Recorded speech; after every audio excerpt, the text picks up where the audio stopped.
Hello, hello, hello. This is Indigenous Monstrosity, and I am Monstrositus X. And this is story time, week 12. And today I'm hoping to get deeply into the bound T. So, yeah, people,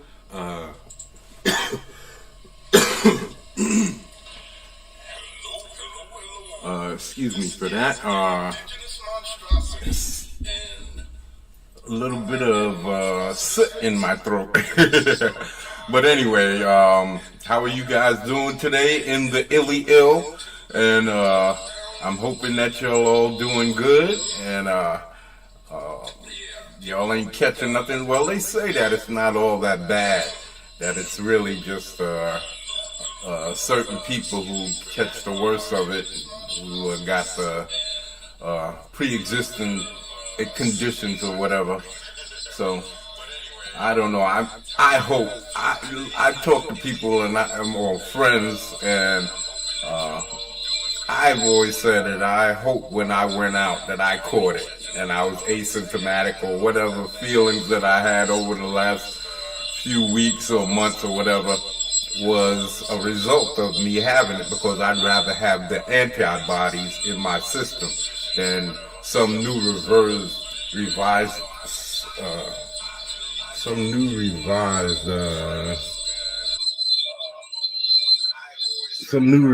version coming out of nowhere and killing me, because my body can't handle it. So that's why I don't know. I am hoping to. Well, I hope that I caught it. I'm sorry, I was a little distracted there. I was trying to turn down the volume on my second device. So yeah, I was hoping that I could hoping to get started on this, and hoping that I caught that. Like I said, I had the antibodies already and everything. So anyway, I'm hoping to get started on this today. And today I really want to, let me see, let me stop sharing that and share the, hey, what's going on? Oh, you're driving. Okay. Not a problem. Well, don't crash on my account. Yeah, I hope you could be able to get in. Everything's good. Feeling good. Did some exercise this morning. 8. So I'm feeling good. I'm ready to go. I'm not gonna be hungry later. So yeah, I'm doing pretty good. I think we should start a new one, being that we're talking about bounty hunters. Let me see, a new open. And nope, let me see. Let's see, get a new document. Okay. All right. The bounty hunters.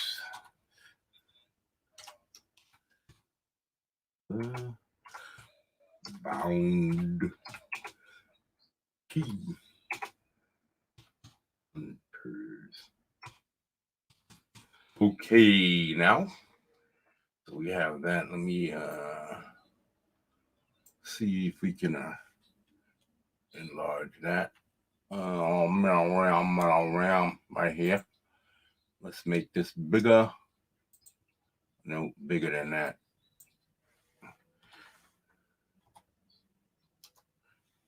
Not that big. Let's try 40. Oh, that's better. The bounty. Let me see if I can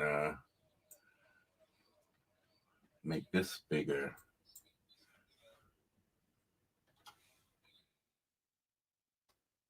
Okay. The bounty hunters. And let's see if we can. Oh, la, la, la, la, la. Can we change the color? Around. No, that's not good. I don't have anything to choose from. Choose. Oh, font color. Here we go. Here we go. Let's choose. Oh no. I wanted that. There we go. There we go. Now that's kind of pinkish. And I wasn't really looking for pinkish. Let's go with a little more bloody red.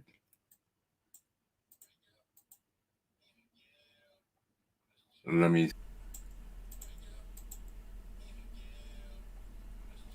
see.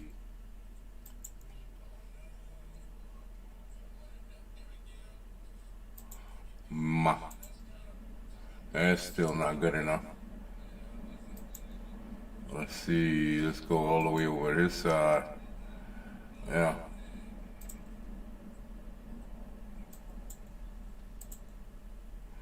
Come on, man. Trying to do something here.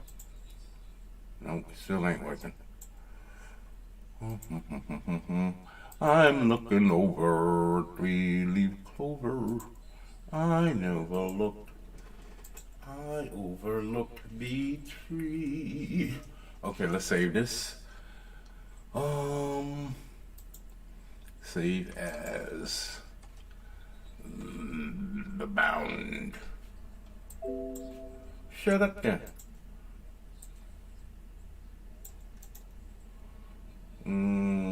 Copy. Now. All right. Excuse me. I'm looking over 3-leaf clover, and I overlooked the tree. All right. That's the bounty hunters. Let's go back down to regular font size, and let's start over here. Okay.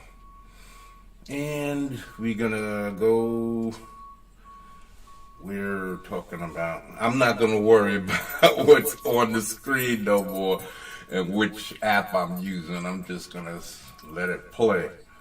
Because I got everything already predestined, preordained, so to speak. So, except I was looking for a video that I was going to play, but I don't need to play that. I can do that during a video. But anyway, back to the bound T. Yes. Let's see if we have any company. Nope. It's okay. The bounty hunters we have. And what happened? Okay. Alright, I'm wanting you to stay.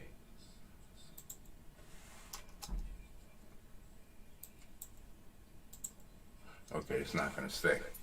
Alright. And elite. And elite.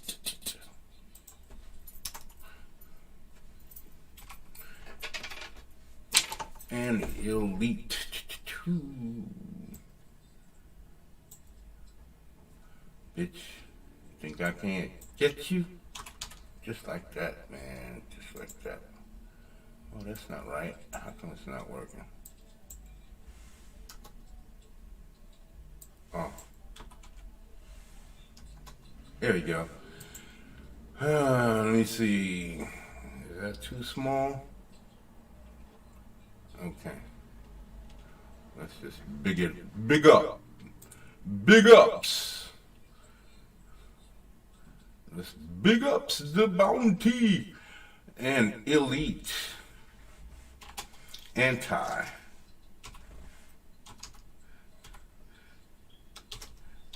Terror.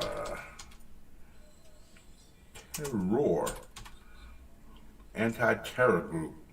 Terror team. Anti-terror team. Anti-terror team. And that's where the T comes from. The bound terror hunters. So, anti-terror right there. So, an elite anti-terror team is on a mission to shut down the operations of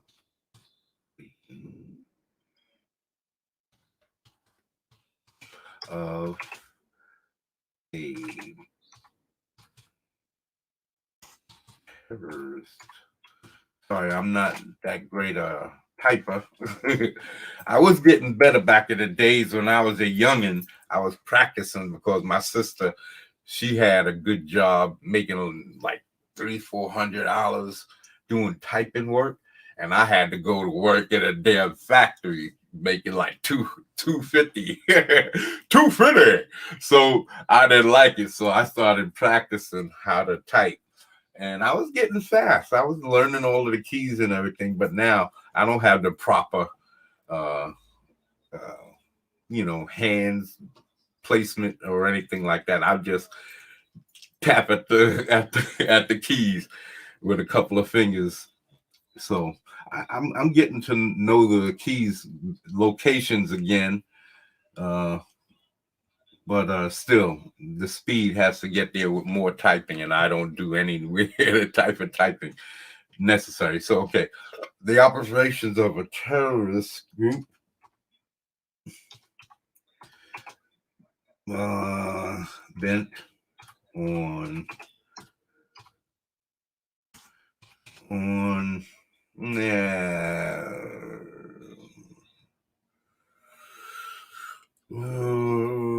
should I make them eco-terrorists, or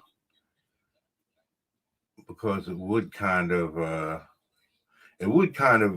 solve a lot of problems. If they're eco-terrorists, then I won't have to make them Arabs necessarily.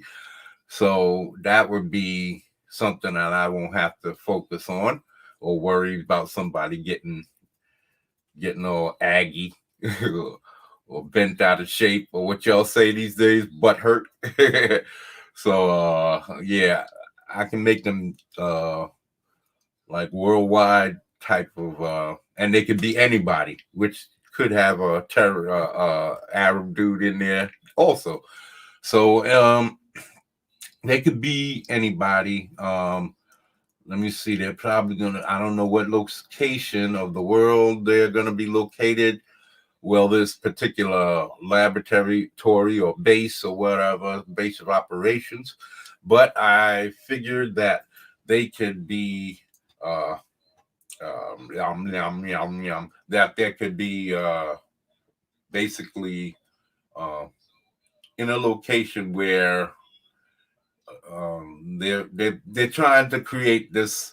They're in the process of creating a potion or weaponize a biochemical agent that can interact with human DNA and create at random these bestial creatures intended to degenerate man or the area of however many people that get affected at that time, degenerate them into animals like in Willow. You know what I mean? So it's intended for them to degenerate, but the process wasn't absolute. It wasn't. They wasn't ready, and when they were interrupted by our team of anti-terrorists. And so what happens is they break into the location, and there's a big shootout, stuff blowing up and all types of stuff. And when they get to the lab, they run all of the terrorists out, and they kind of take possession of the weapon. And if that was to happen, they were supposed to report back to the people in charge, let them come in, you know, keep hold of it. If they can contain any terrorists, that's great. But if not, what's more important is that they get control of the weapon and see what they can do with it. You know, take control of it. And we can say it's America, you know, because we starting out from America. So there, or it can be an international group. You know, I have to figure that out. But anyway, it can be an international group. That would be cool. But let's say it's American. It's American because America has got a lot of problems, and they've been hitting a few different countries like China for their pollution and you know, different countries. It doesn't matter.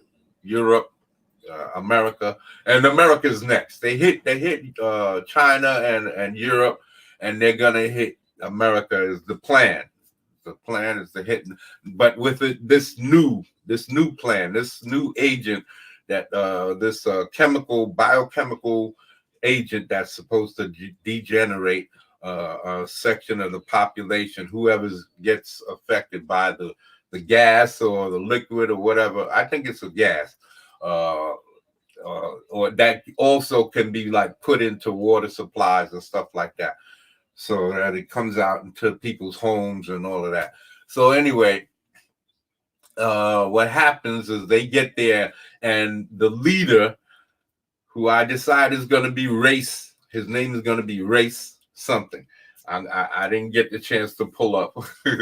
I was going to go online and pull up a list of names that I could use instead of using stuff. Like I said, I'm trying to avoid from using names that I already have. But even though I think Race is a name, because Race Bannon from the Race Bannon from Johnny Quest, The Adventures of Johnny Quest. So yeah, I probably used that name before somewhere, so I probably wrote it down, because I used to use a lot of names that I liked from cartoon days or old friends that I had when I was creating teams, basketball teams, football teams on PlayStation or whatever, or Xbox. I would create these teams, and I would make multiple, especially football teams. I'd have multiple teams, and every team had to have different players. Everybody couldn't have the same exact players. But in 2K11, I had created like 200 basketball players, and I put them on like was it 10 or 9? I think they only let you make 9 separate teams, and I made 9 separate teams, and I made 200 characters to spread across them, plus some extra dudes to mess around with, you know, switching them in and out for during the season. During the season, I don't go online with them. I just play for myself. This is what pisses me off, because recent video games that they've come out with, they take away your ability to load your team with created characters, because I don't like playing with licensed or real people that are licensed characters in the game. I've never played that way. I've always, with baseball teams, I always create a character. Well, I haven't played too many baseball games lately, or football games, because ever since MAIDEN took over and they stopped letting you create entire teams since 2003 or 2005. I think 2003 was the last one that I got. And then I bought one a while ago, not too many years ago, but I saw it was still garbage, and they let you create one player, and I think one at a time. You could put them on, like draft them into the season or something like that. See, now this is the thing. They have 2 different playing things. They have the season, and I know I'm not going to go off the rails this time. They got the association, and then they have the season. Well, let me play one of them the way I want to. You know, the other one, you got the coaching, and you can do all of that, the coach and play. So let them, and you can go online, I think, let them do that. Why are you messing up my season where I'm enjoying myself? So I'm glad I got all of the previous seasons, because I think like in 2015 and 16, they still had it to where you can still load. I don't know. I haven't played those because I was still playing 13 the last time I played, because I like to take my time and build my characters, because they really messed up the creator character after 2011. 2011 was the best creator character, and they just been taking it away and making it shorter and easier. I like to put in the effort and just make everybody look like individuals. And so when I come slamming in on somebody with a favorite guy that's on one of my favorite teams, or all of my guys, because usually during the season I swap out all of the lowest teams, the teams that in the regular NBA that don't have good records, the best records. And I put in as many of mine, mostly I think 5 or 6. I think only one season I put all 9 in, so that I could play against my guys. You know, I know, because I try to make them not too strong, because when you make them too strong, they be blowing past. To make them not too strong, because when you make them too strong, they be blowing past you with the ball. You can't do anything right. You turning over the ball all of the time. So I try to make them comparable to the regular players that's on the NBA teams. So, but it's hard. It takes a lot of finagling and fiddling, because you still want to be able to play the way you want to play, because when you get your team that's loaded with a bunch of ass kicking, you know, I was playing with them all at 100, so I would get in there, well, not at 100. I'd have my superstars close to 99 or something like that. And then down the line, the guys who do less, I put them lower down in the 80s and in the 70s. And then finally in the 60s, I wouldn't go too much lower than that, because I want them to be able to perform and not turn over the ball and all of that. So, especially when I'm just having fun by myself with, you know, playing against me, my own teams and my created characters, because, you know, there's like, I don't know, 20 something. I'm not a real, I used to watch basketball all the time, especially during the playoffs, but I don't really watch football or basketball anymore. I try to every once in a while. I catch the playoffs, but for the most part, I've been focusing on my writing and trying to get back into my drawing now. I was doing some, I gotta show you all this. Oh, I'll be right back on this. I'm coming right back to this, but let me stop sharing. Man, it pissed me off. I was doing some drawing. I got in here and I was doing some drawing, trying to get my form back, because, you know, my abdominals was coming over. It was all crooked and lopsided. So I was trying to, you know, just trying to get used to drawing again regularly, the way at the level that I was doing. So I came in here and I redid all of this, right? All of this was done better, man. This was just, it was, I had put a vest on him, one of those flak,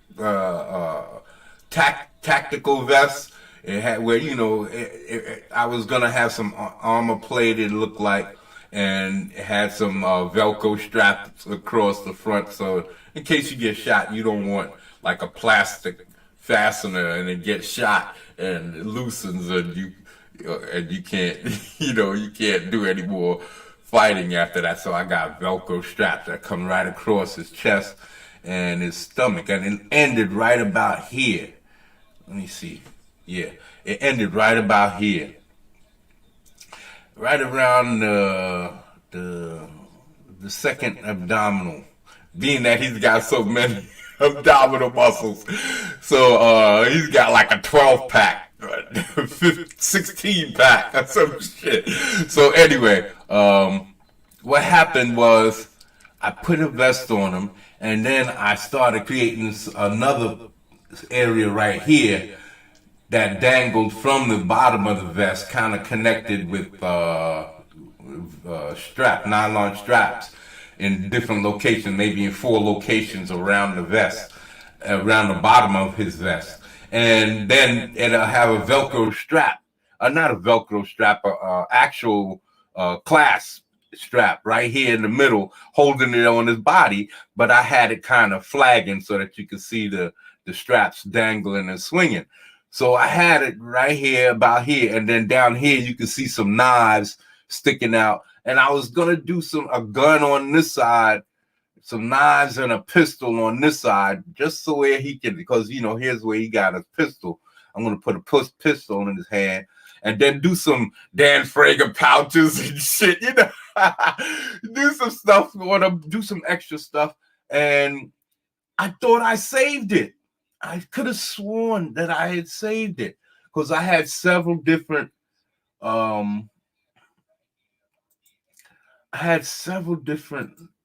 drawings. I was reassembling all of my drawings, and because I was getting them ready so that I can hold on, it's probably not showing. And hold on a second. Hold on,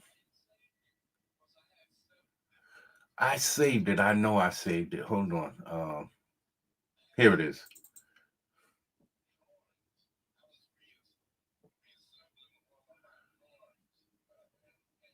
Okay. I moved them. Sorry, people. I went to the wrong folder. I moved them. Hold on. It's under, not ferret, is it? No, it's under the bound T, the bound T hunters. Where is it? There we go. So right here, I had all of them. I didn't want to move them, right? So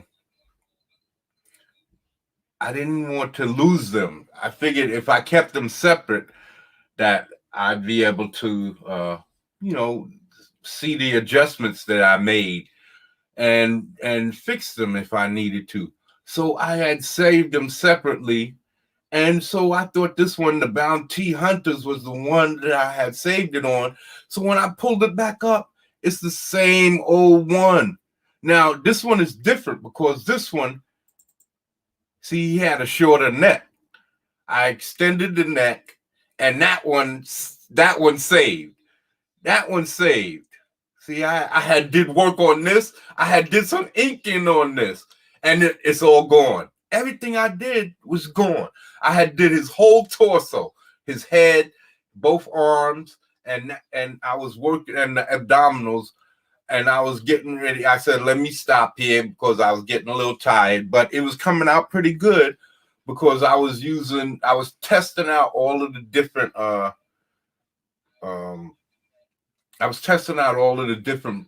brushes and pens, the ink pens. And one of them adjusts for your stroke. I don't like that. I really want to learn how to make my own strokes and all of that. But it made things a lot simpler as far as trying to get the curves that I wanted to. I really need to work on getting my stroke down so that when I get my curves, because this is harder than working on ink and paper, because where your finger goes is where your finger goes. But on here, it seems like the slightest, littlest mistake. And probably on paper, you wouldn't stroke as fast as you would on here. Because on here, the slower you go, the more likely you are to make a whole lot of shaky hand movements. and especially on this tablet crap. I gotta eventually get me one of those um, monitors to draw on, but I'm getting accustomed to it. But eventually, I'll get there. Um, XP Pen, I think, has one for $300. Eventually, I'll be able to get one, or the $600 one. I want to get the bigger one because I don't like anything small. If I'm gonna get it, I'm gonna want to get it as big as I can, just so that I can feel comfortable drawing. I don't want to have to squeeze into some small area in order to feel comfortable drawing. I'd rather have a big screen that I can play around with. So anyway, so I did this and that's gone. I had redid this. You see, the neck, I worked on his neck. Now the traps are a little bit bigger and or pronounced, and his neck is longer. I stretched his neck.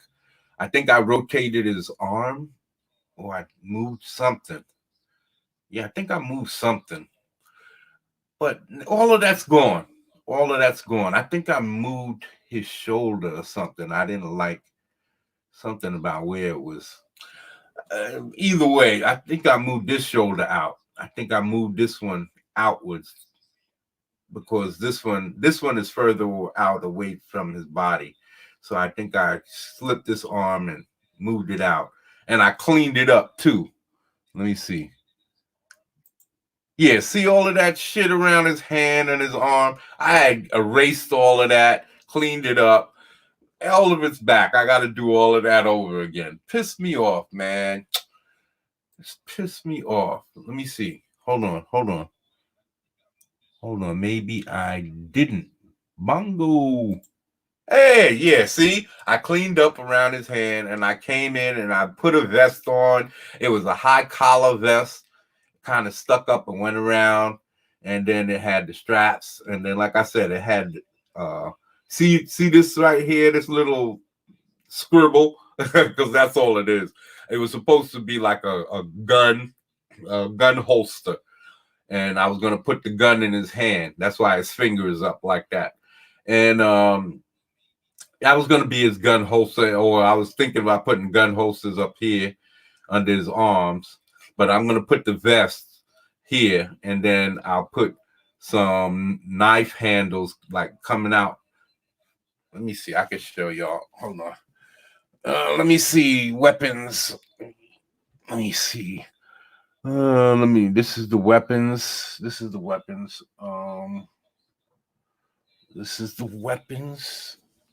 My RAM. Weapons layer. Okay. So this is the pencil. Okay.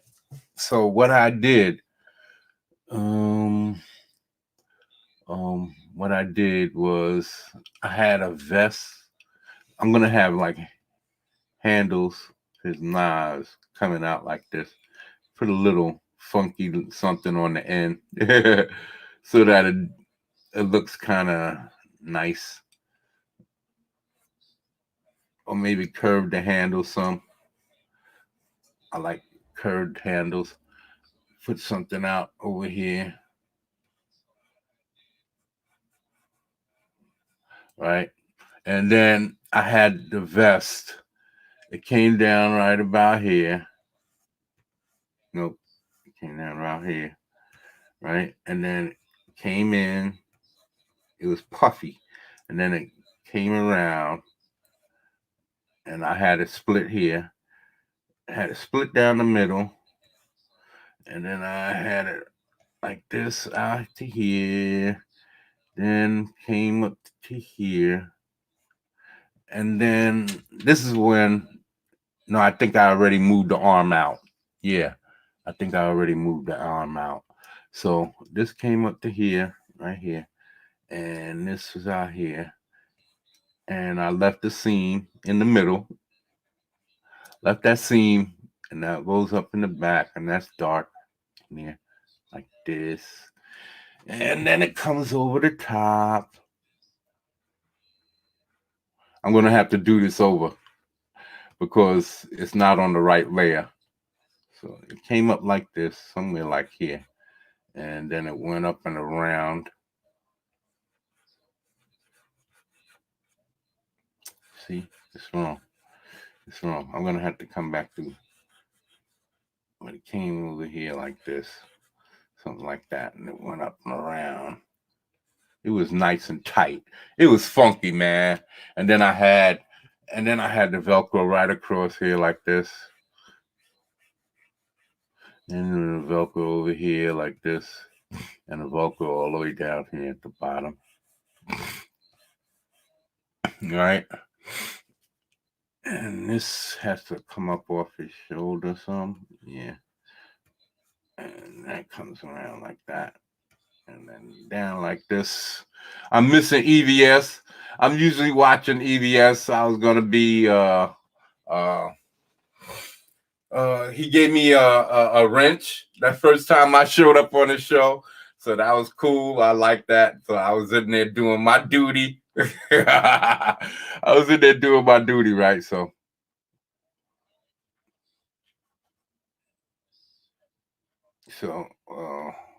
I'm gonna move this down so I can make room. Okay.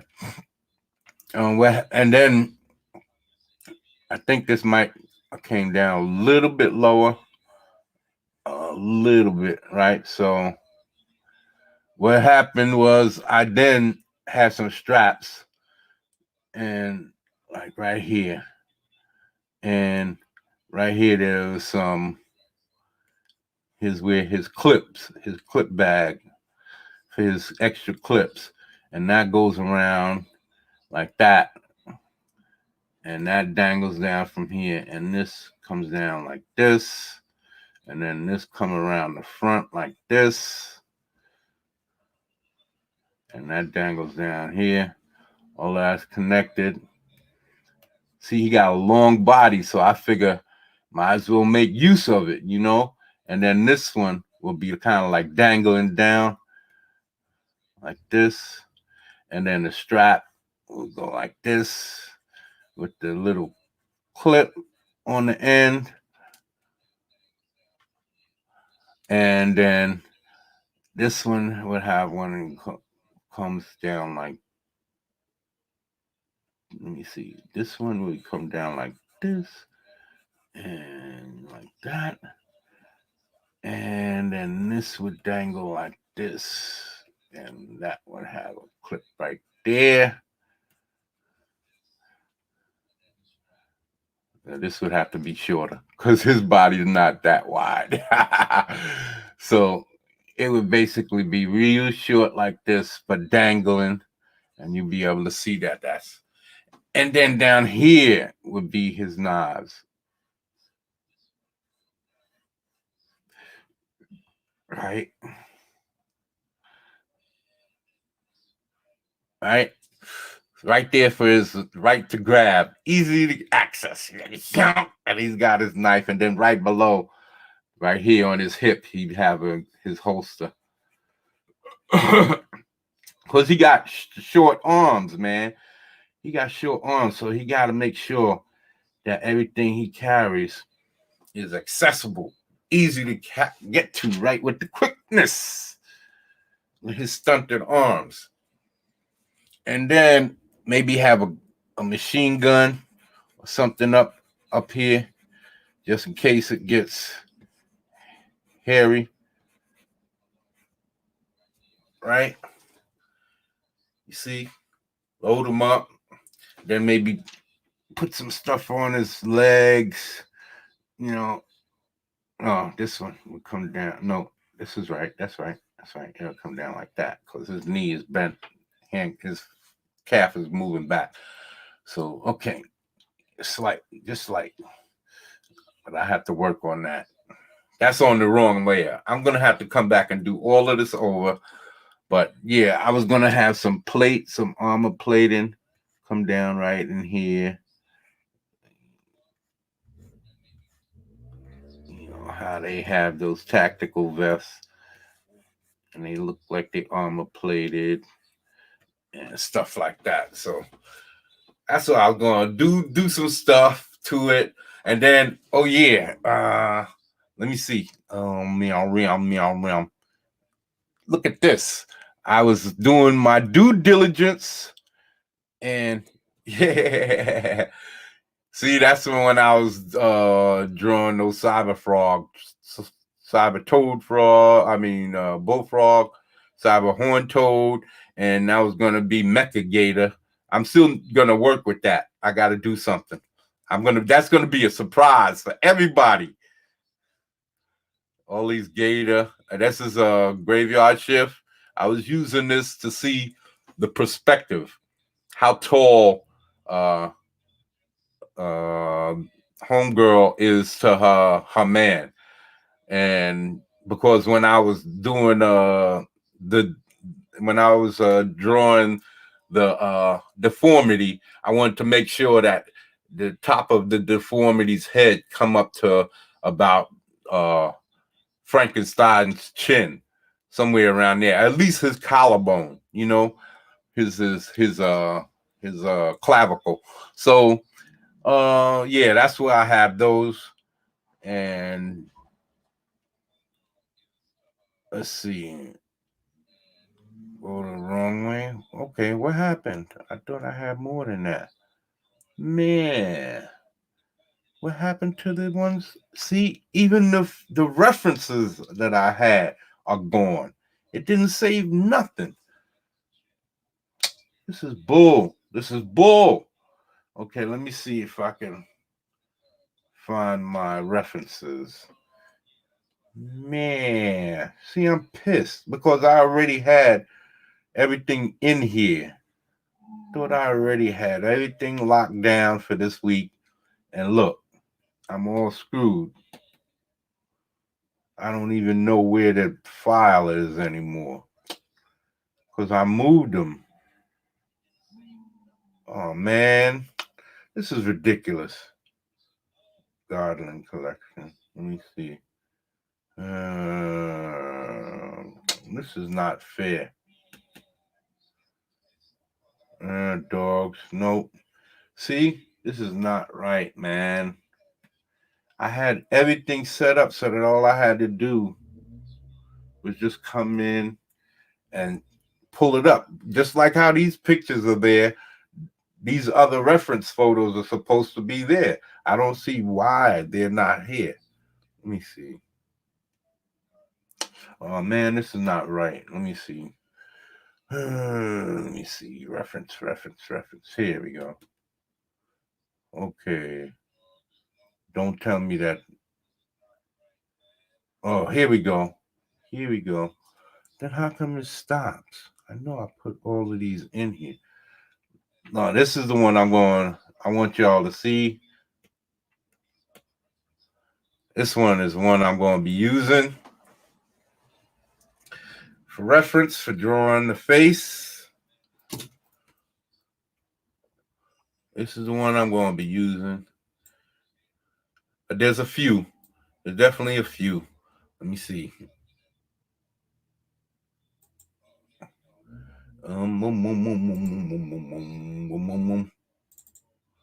Is this one?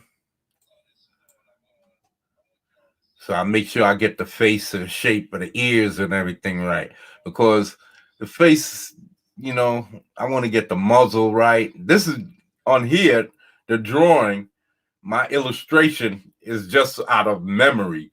I didn't, it's basically what I did with the first one. I never saw a picture of a ferret. I just drew it from memory.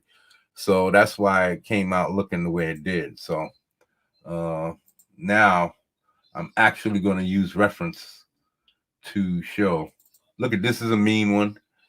I think this one is Photoshop, because they had a lot of them. They had a lot of angry ones, but this one actually looks like he's mean. I think they photoshopped him a little bit. I don't know. Maybe they get mean when they ferocious. But most animals don't. When they look mean, they don't, you know, look mean. They just show some teeth. See, he's just got his mouth open, but his eyes, he don't look like he's mean. You see what I'm saying? Even though you can't really see it, it's blurry. but I'm gonna use the mouth open and some of these other ones just so that I can get the eyes, the forehead right. Not that one, but this one. See the eyes, you know, they had some other ones too. I guess you squint a little bit, so the eyes do kind of look like sharpened. So it look like he's mean and ready to kill something.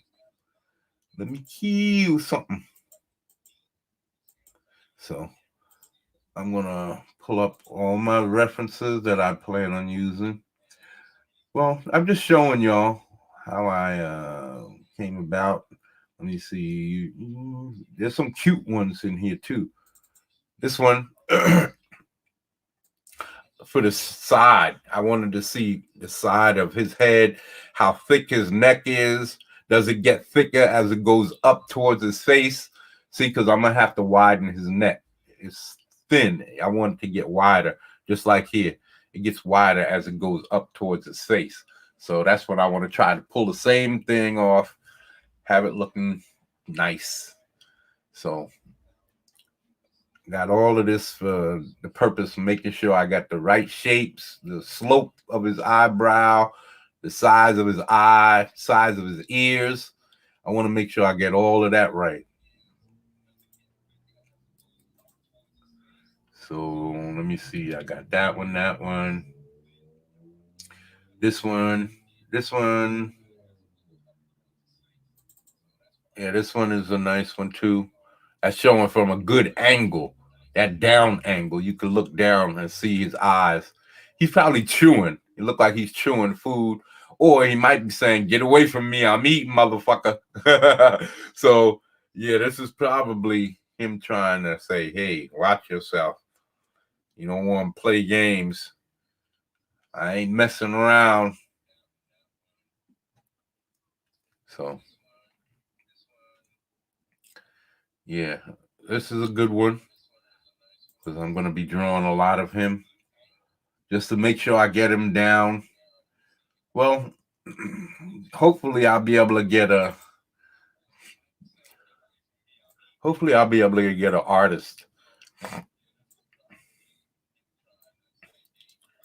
You see how his neck stays pretty constant in thickness, in width, in girth, and mine gets thinner as it gets towards his head. So I want to see his hair comes up right here to his mouth. Mine comes up to his eye when it should be getting thicker up here to his mouth. So that's what I'm going to pay attention to. All of these things, his neck got to get thicker. This is why I got this reference, the shape of the head, shape of his eyes, everything. Well, it's now that I'm thinking about it, even when you open your mouth as wide as you can, even just to yawn, you have to close your eyes some. You squint. So that kind of makes you look a little bit meaner, especially for animals who have built-in brow, having a built-in brow. So when you squint, it just automatically creates that meaner face. And that's what they basically do. So let me see one more, I think. One more.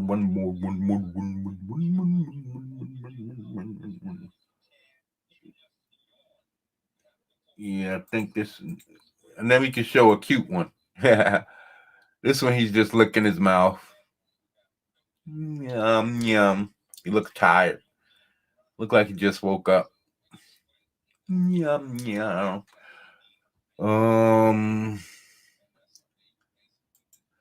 I wanted his mouth to be open, looking a little ferocious, because he's right in the midst of a gun battle, maybe, or he's showing that he's intense. So I want his face to look intense. So that's why I'm going with the brown one right here. Let me see one more. This is the cute one. This is the cute one. Oh, for all of you mush faces. Oh, I found a new slang. Soggy, for soggy motherfuckers.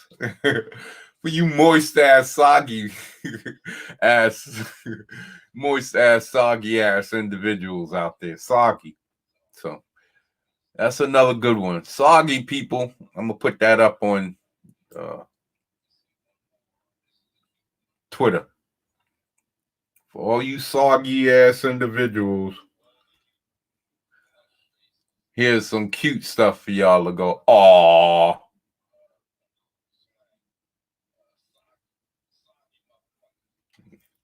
So okay. Let me see. Is there any more? Let me see if I got this one already. 1 Mississippi, 2 Mississippi. No, I don't have it. Okay, one more. One more, people. One more, and then we get back to the story. See, I'm gonna stay on point. I'm gonna stay on point. Stay on point this time, because we're not gonna go over 3 hours today. 2 to 3 hours. 3 hours, I say, makes it feel comfortable. But 3 hours, yes, 3 hours. And look at this. He's yawning. That's not mean. He's yawning. See how he pulls his tongue in? He just woke up. Yeah, you see, he's laying down. He just woke up. But we probably going to use 2 to 3 hours is good enough, and then we out. I'm missing EVS. How about we go over and see what he's talking about? You think he's going to give us a strike? A strike? We're COMICSGATE. Let's go see what EVS is doing, and then we'll come right back. See what he's talking about. Oh. Ha! Hey. How you doing, man? Doing you good. Still driving? No. I'm back. I'm safe. You know, I'm disappointed in your behavior last week, man. What? What'd I do? You was talking so much. You got us all off base. We was going on this tangent, and I couldn't stop you no matter what I did. You just went on and on about bombs and Tunguska and all kinds of crazy stuff. I'm disappointed in you, man. I'm out of control. I can't keep my mouth shut. Yeah, so yeah, I was getting into this. I wanted to see what EVS is all about today, because he came on for the first time right in the middle of my stream. So I want to see what he's up to. Let me see what yeah, let me see if I can find him, because I got everybody up here today. I got all of the, let me see, this is video details, I think. No, not this one. Ooh, that's wrong. That's wrong. Let me see. I did that wrong.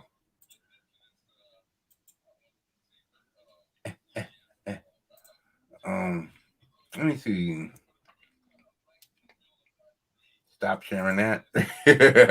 Okay, I don't know if you're supposed to share that type of stuff. Let me see. It was supposed to be shown. There it is, CYBERFROG. See, I'm supposed to be, I got a wrench, you see? There's my wrench right there. You can see I got that wrench right there. See, so yeah, let's see what he's saying. He's talking about how he's on this by himself. Oh, hold on. I messed up. I forgot to share the volume.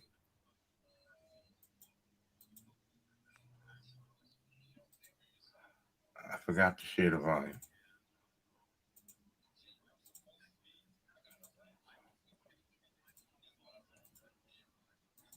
I had to trade it for guns or food, I definitely would. I'm sure Heather would agree. That is, you make a compelling argument there, Dex. Cyber Ninja's a new member. Demon is a new member. Thank you guys. Now that you've joined, you should be able to go to my YouTube page and look at the community chat tab. And CyberFrog is doing well. Let's see how CyberFrog is doing. CyberFrog is doing very, very well at. Hold on, let me refresh. Hold on. I hope that can you see what I'm seeing? CyberFrog page? No, it's on Okay, Ethan's. Okay. Okay, let me go back here and CyberFrog is at, let me see, where is it? CyberFrog. There it is. Okay, can you see it now? Yeah. Okay, CyberFrog, it was at 860,898,000, just over $100, $102 short of $61,000. Let's see what he's been doing. Oh, they're up to 62,000 and just short of 63. His campaign is moving. I'm telling you, they definitely gonna crack 1 million. If he leaves this up for a month, it's definitely gonna be for cracking 1 million. Jesus Christ, man! I know there's no way that I would be able to get this kind of traction. But man, I would be happy with 100, 150. I would be happy with anything, really. Tell you the truth, 20,000. Anything like that, I would be really ecstatic over. But the goal is to get up there on the list with these guys. I want to make that top 20 list where they want $200,000 worth of campaign. That's what I want. I want to hit $200,000 campaign. So this is why I'm trying to get in here and show all of my stuff and do. I've been drawing. Let me get back in here and stop sharing. I was definitely drawing this week, trying to get my, like I said, I thought I had saved this and it didn't work. It didn't hold for some reason.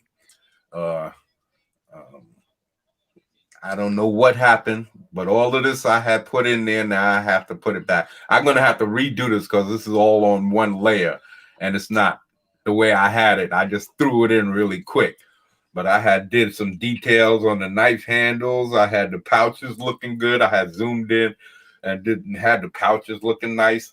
I did some detailed work on it and the vest was coming out nice. It was still rough, but it was more detailed so that when I inked it, I could see exactly what I needed to do. And everything I had, man, it was coming out looking good. And I don't know what happened. It just didn't take. I thought I had saved it. I could have sworn I had saved it, but what can you do? So it wasn't really that much. Like I said, I just threw it in like that. It wasn't that much. And I got to throw in a gun in his hand. Got to throw in a weapon in his hand, some kind, and then I have to do bongo and snipe, and then I'm gonna put another. I'm gonna put a dude in, and I don't know. I got to put a few people in there because there's going to be some humans here too. Humans are going to be here just in case they get too out of hand, because you got to remember that they're progressively turning more savage and hostile. So they need these injections to keep them from becoming more brute-ish. And that's what their attempts are, to go out and find people who are turned or turning and who are becoming more brutish, but they don't turn all the way into animals. I was explaining over here in let me see. I was explaining in here that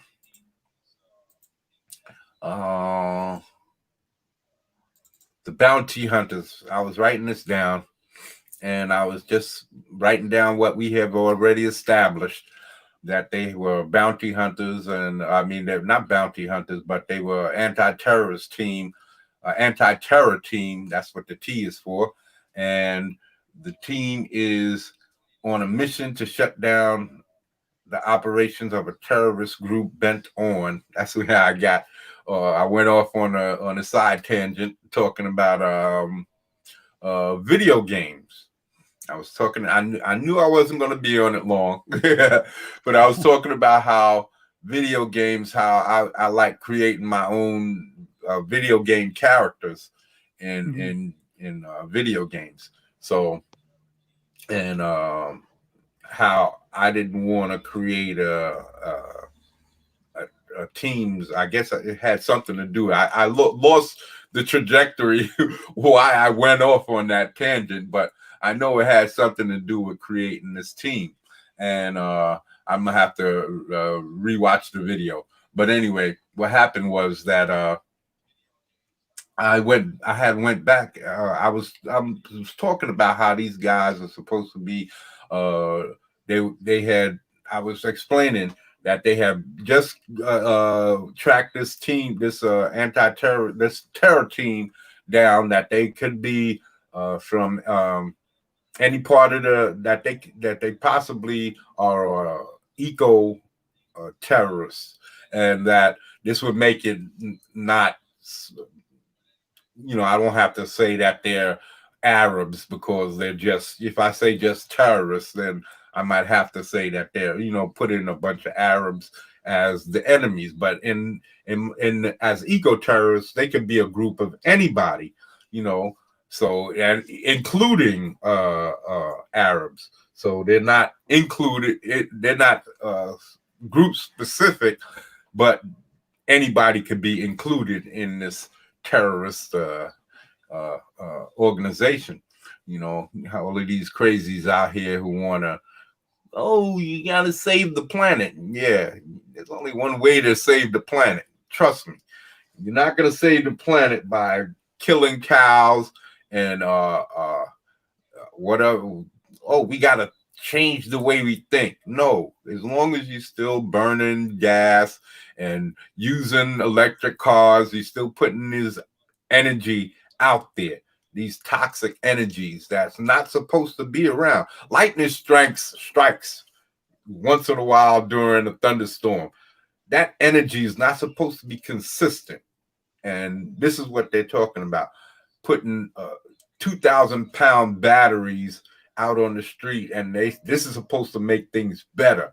Instead of putting gas out there, no, we're just going to be irradiating, because it's a type of electricity is a type of radiation.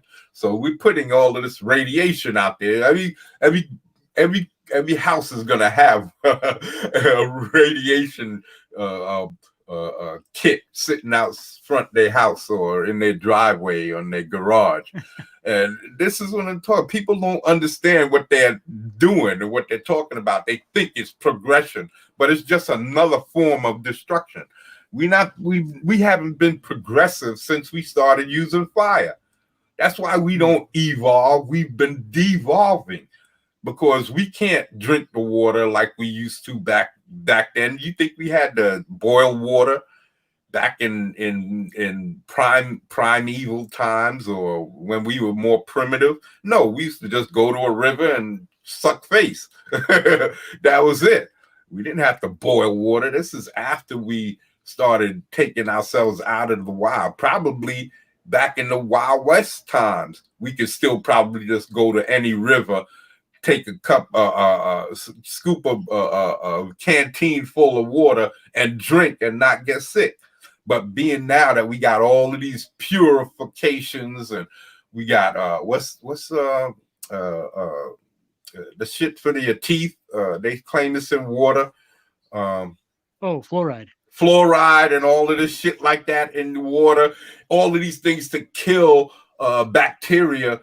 These bacteria we used to create antibacterias in order to fight the bacteria. And now our bodies, you don't use it, you lose it. So if you don't use, see, all of these things is ideas for stories. Everything I'm talking about right now can be used in some form or fashion to create a character, a bad guy, a villain bent on some crazy, idea. So, or use what I'm saying as far as a biological disorder to create some kind of nemesis or whatever. So anyway, we gotten rid of all of these bacteria in our stomach that used to fight off the bacteria that we used to drink. Because you got to remember, all kinds of animals will walk over to the water and drink out of it. And you don't know if they just got finished stepping in shit or whatever. And they track it right into the water. And then we come and scoop up some water and drink that same water. And we didn't get sick. But now we go there and we drink from that same water that we used to drink from thousands of years ago without getting sick.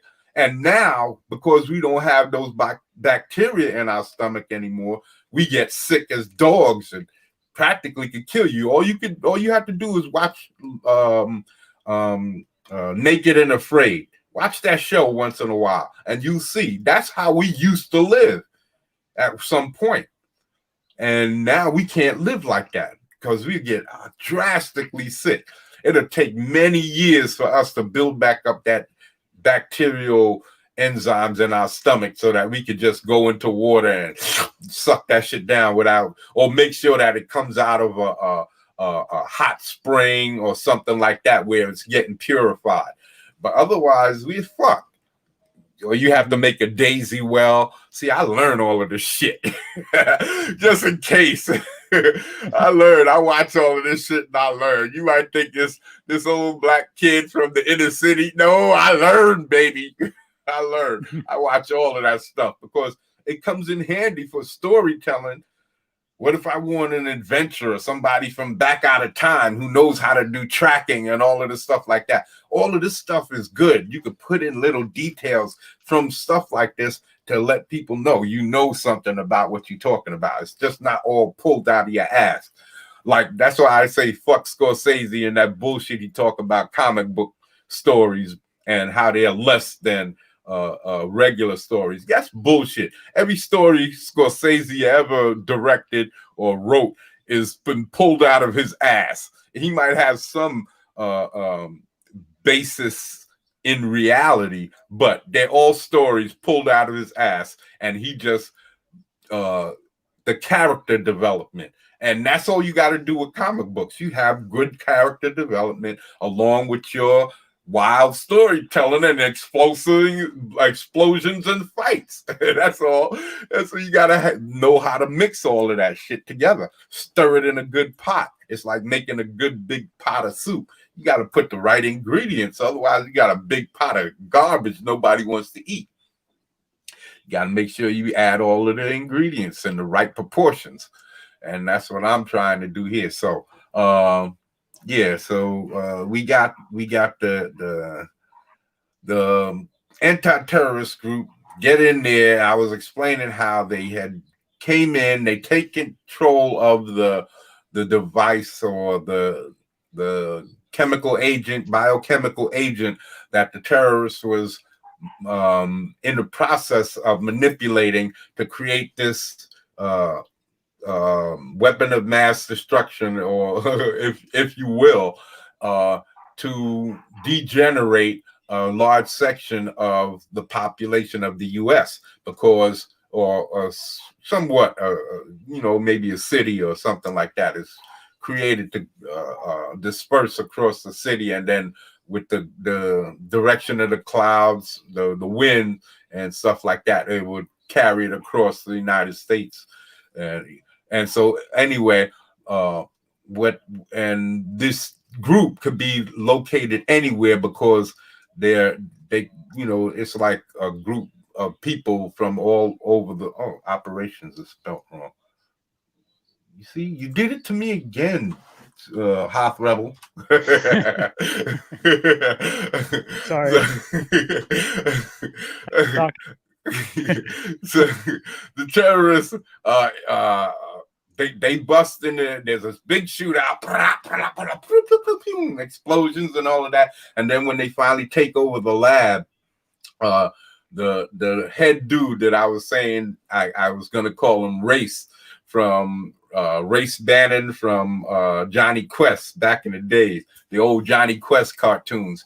So Race Bannon is and I was like, that's how I got on it. See, that's how I got on to the whole video game thing. I was talking about how Race Bannon, the name Race, I probably used before in creating characters in video games because I don't like using the licensed characters. And then I went on this whole tangent about 2K11 and how they changed the create a character and all of this other stuff. And that's when I noticed you in the chat. So anyway, that's what the thing is. I like creating so I have a pad.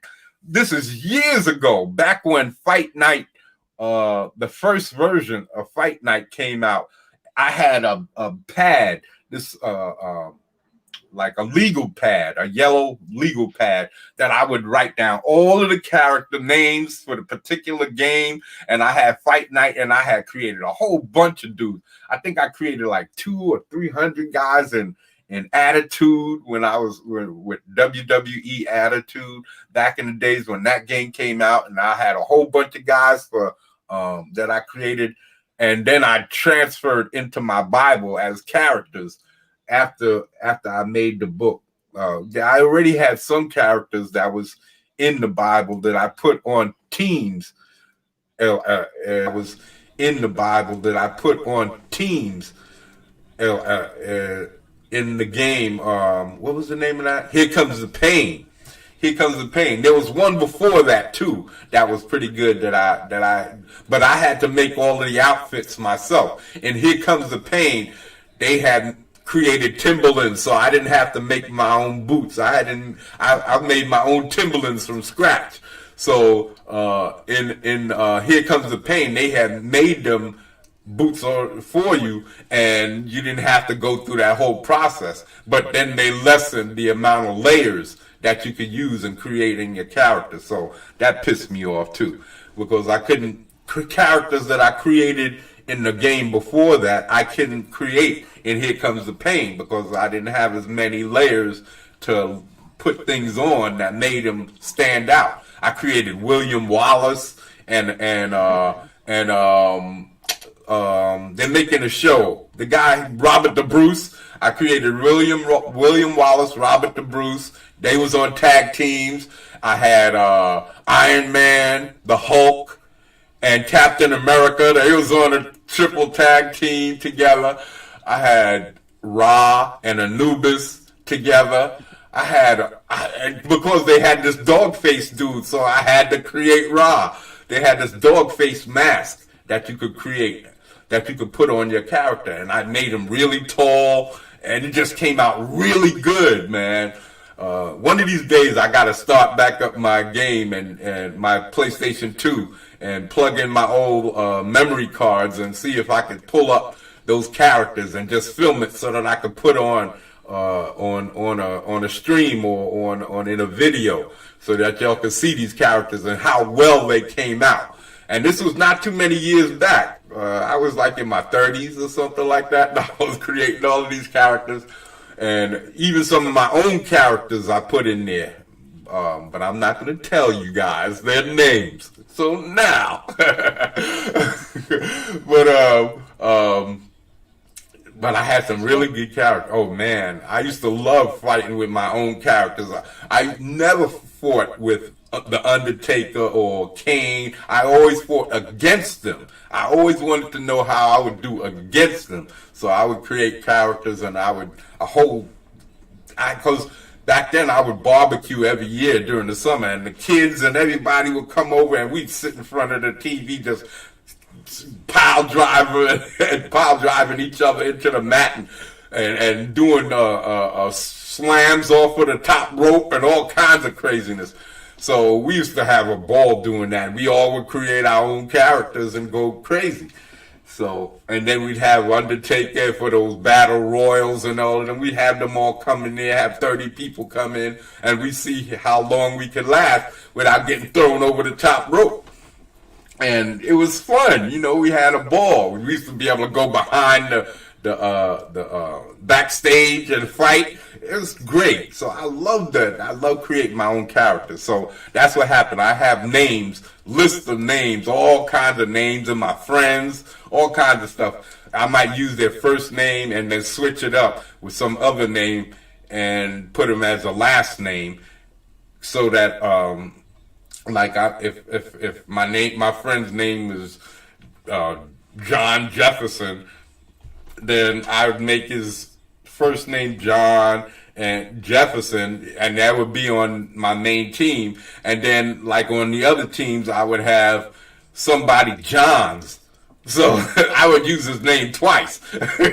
So on his jersey, you would see Johns, and then you'd see Jefferson on the other side on another team. So I would have a whole bunch of names like that, and then I would just add to them and add to them. So now with soccer teams, I got all kinds of foreign names, Russian names, all types of stuff. So all of these characters I got in my Bible, I got all of these names that I could now use as alter egos.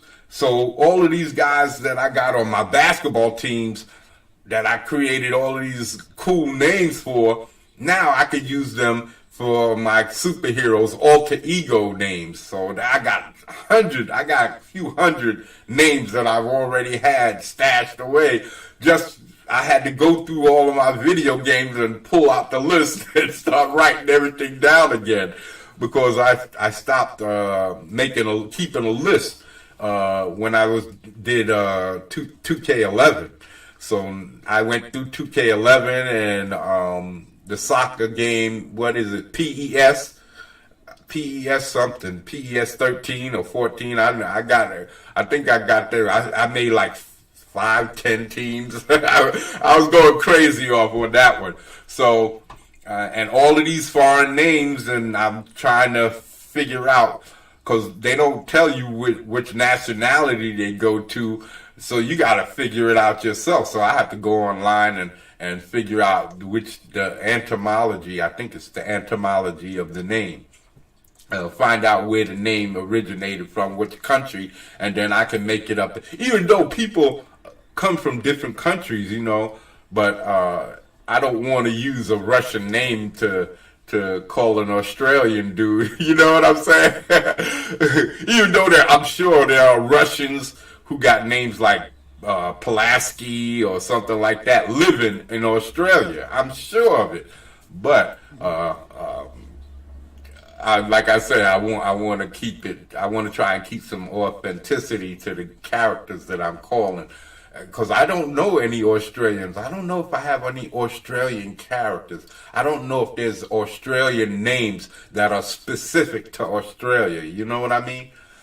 So that's right. Yeah, you know what I mean. That's and Sheila. That's a first name. I'm talking about a surname, like Ali for Africa, or Muhammad for the for Arab countries, or like McLeod. You know, exactly, for Ireland or Scotland. Yeah, exactly. So this is what I'm talking about. I try to get, because I got guys that I call my patriots that come from different countries. I got Japanese dudes, I got Chinese guys, I have German guys, Russians, I have Native Americans. I think I have Mexican, some Spanish, some Spaniards from Spain, French.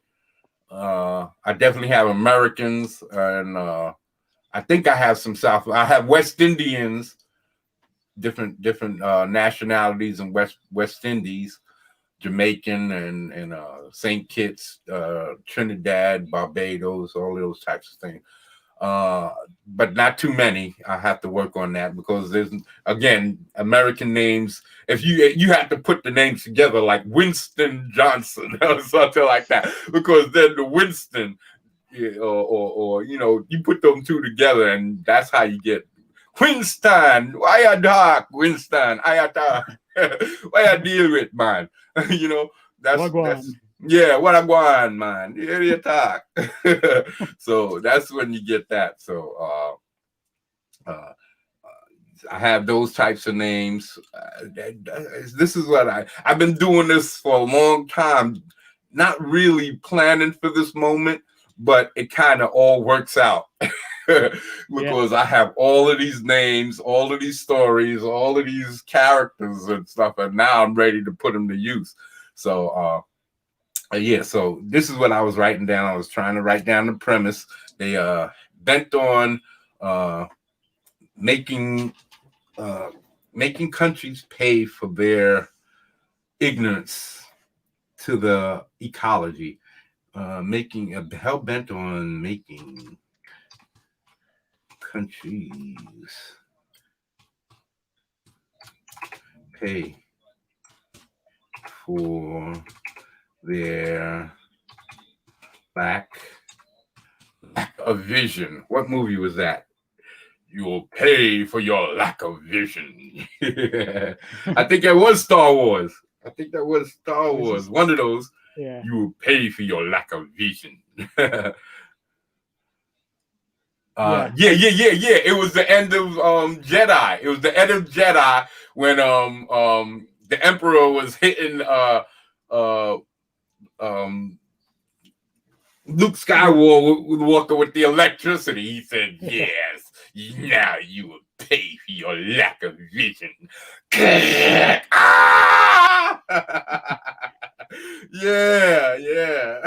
That was great. Yeah, man. Have you seen the newest one, the new Star Wars? Nah, I saw the first two. I saw The Force Awakens and I saw The Last Jedi, but I didn't see the Skywalker crap yet. Yeah, you can skip it. It's not great, but man, I liked the Emperor was good performance by the Emperor. Yeah, about it. Wow.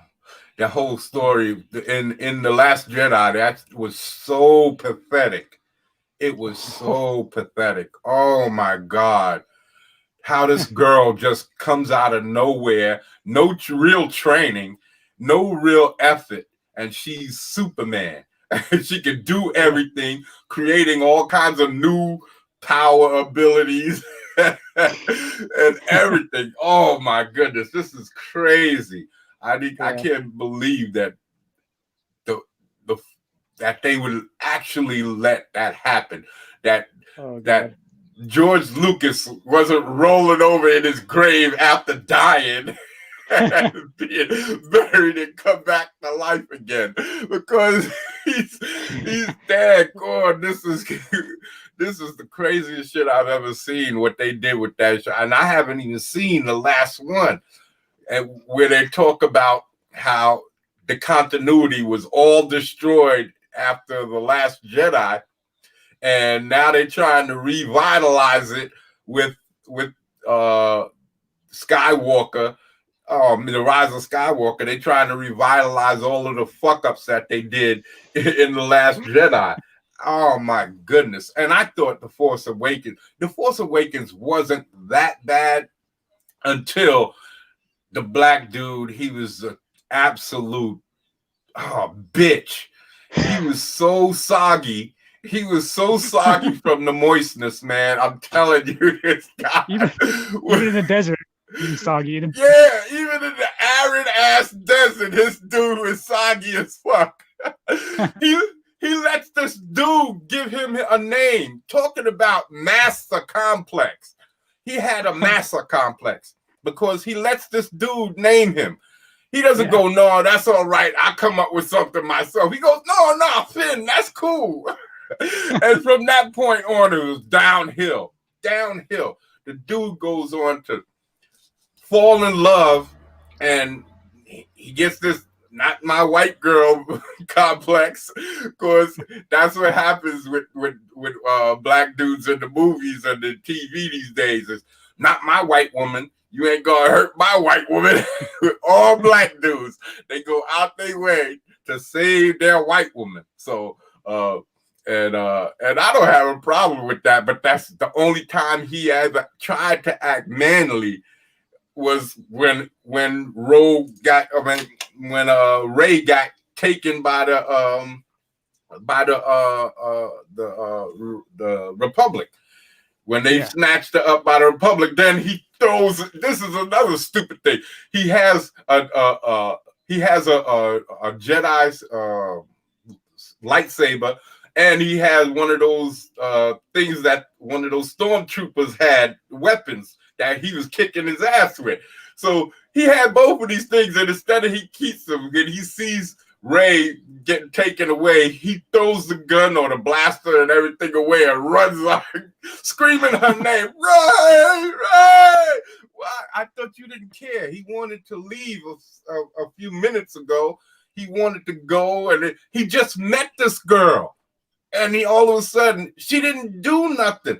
She had the ability to fly a ship, even though I don't know where she gets all of this training, or where they would let this scavenger fly something, a Carillion class ship. I think that the Millennium Falcon is a Carillion class ship.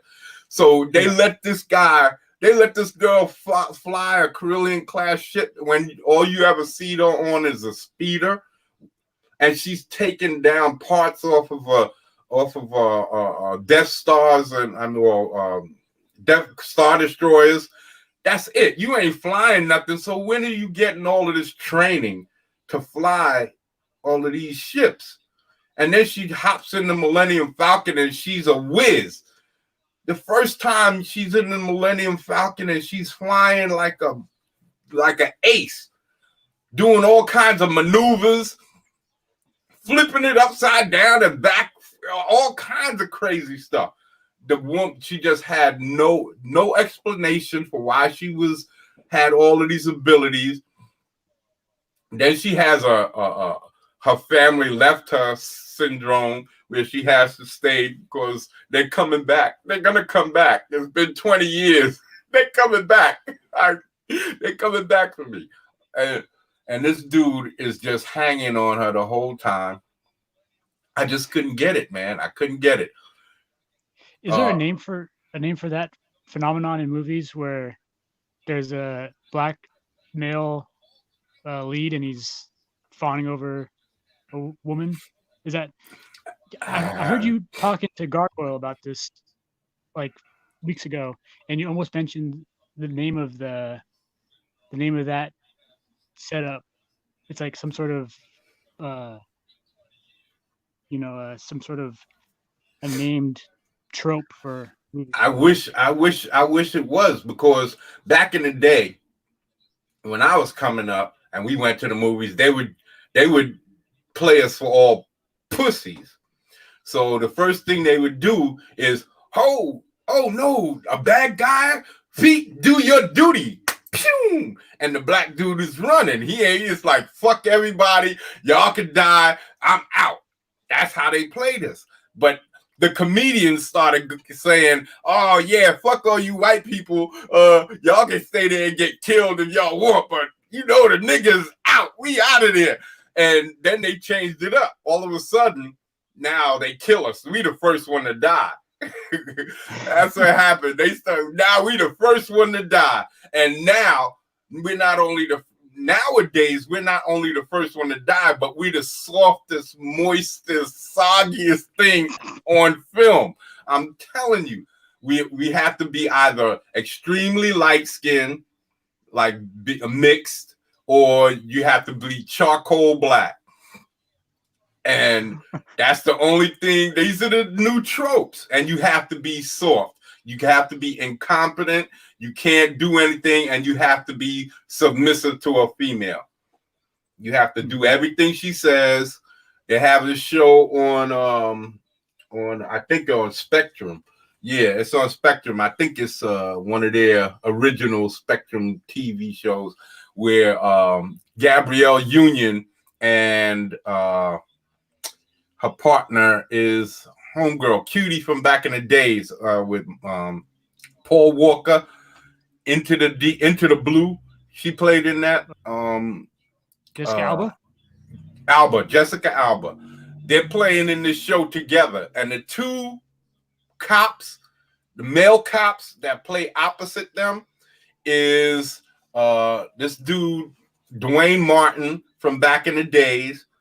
I think he was on Martin, or he produced one of those shows, or did something like that. And this white boy, and the white boy, he talks like this. He talks really soft. He's never raises his voice. He's the softest voice. I guess because it's a black show, you know, they got two black people on it. And Dwayne Martin, he's the comedy relief. But there's both of them together, they're still incompetent. But the white boy, he's so soggy. He has been doused. He's like he spends his days and nights moisturizing with oil of Olay and with his humidifiers on, and because the dude was he never ever raises his voice. He's so delicate and dainty. Everything he does and says is he doesn't want to offend anybody. He really soft, low tones. He maintains very low tones and in a high voice. It has to have this high pitched, yeah, man. I don't know. Come on, man.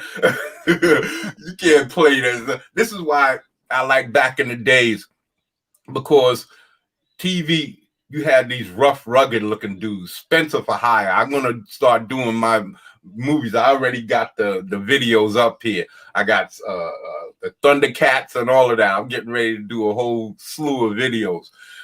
But Spencer for Hire, that dude Robert Urich, he looked like a tough dude, like he could whip ass. He looked like an ex-boxer who could kick ass. The dude who played opposite him, Avery Brooks, who played Hawk, he looked like he was a tough dude. That the things that I talk about in my video about having that dead face and staring at people, looking through them and all kinds of, this is what he was doing in that show. And I'm only on this second video. I mean disc. I'm on the second disc. And I'm loving it. I'm loving it because he doesn't get played as a punk. He Spencer is a private eye, which you don't see no more because private eyes can't do the things that they do in these shows. They're very regulated. I don't even think they can carry guns anymore. And they basically just follow cheaters, stuff like that. So private eyes are not what they used to be. Back when I was a kid, private eye was the thing. You know, they got involved in espionage, the Cold War stuff. They stumble across a case, somebody goes missing, and they turned out that they was involved with a spy or some crap. They can touch on any subject, and that's basically what superheroes are. They're private cops that handle the business that police can't. In the stories, Superman handles the stuff that the regular police can't because you got super villains, and so you need a Superman to handle it. He's like their SWAT, their super SWAT. So yeah, that's what detectives, these old detective shows like Cannon, Mannix, and all of that stuff. I got all of that stuff. I was looking at the old original Hawaii 5-0. There's some decent stories, but the detective shows, I'm going to start doing reviews on all of these shows because I even have Starsky and Hutch, Hunter, Hunter from back in the days. I think it was the 80s or early 90s with Hunter with I forget the girl's name, the pretty white girl.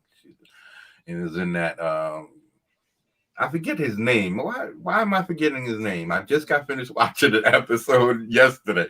So anyway, it doesn't matter. But Hunter, I have the Mod Squad, so I've been watching all of these. I just put them all together, and I've just been binging. I've been going from, I watch a disc of one show, and then I jump to another show, and then I jump to another show, and I'm cycling through all of them. So I'm just mixing it up because they're all old.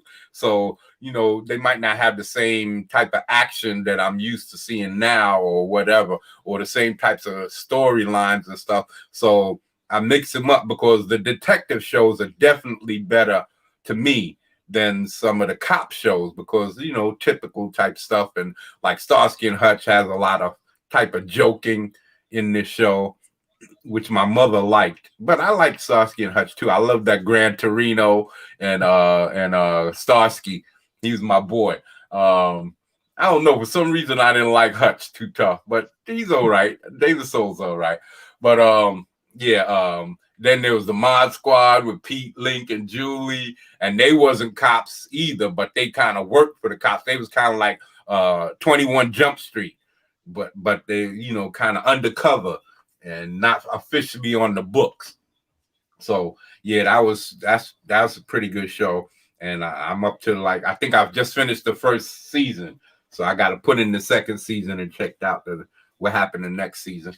And yeah, so all of these shows and all of these topics that come up in these shows, I'm trying to see how I could twist them, because some of them, you, like I said, you don't see these things anymore. Detectives and stuff like, but superheroes are the perfect representation for that. So to have them going out looking for something and it turns out to be something else, and this is all of those types of tricks and twists and stuff like that I want, and it's perfect because now I have it, because I'm getting these ideas, and a lot of you guys don't know these stories, so I have a library of stuff all to myself.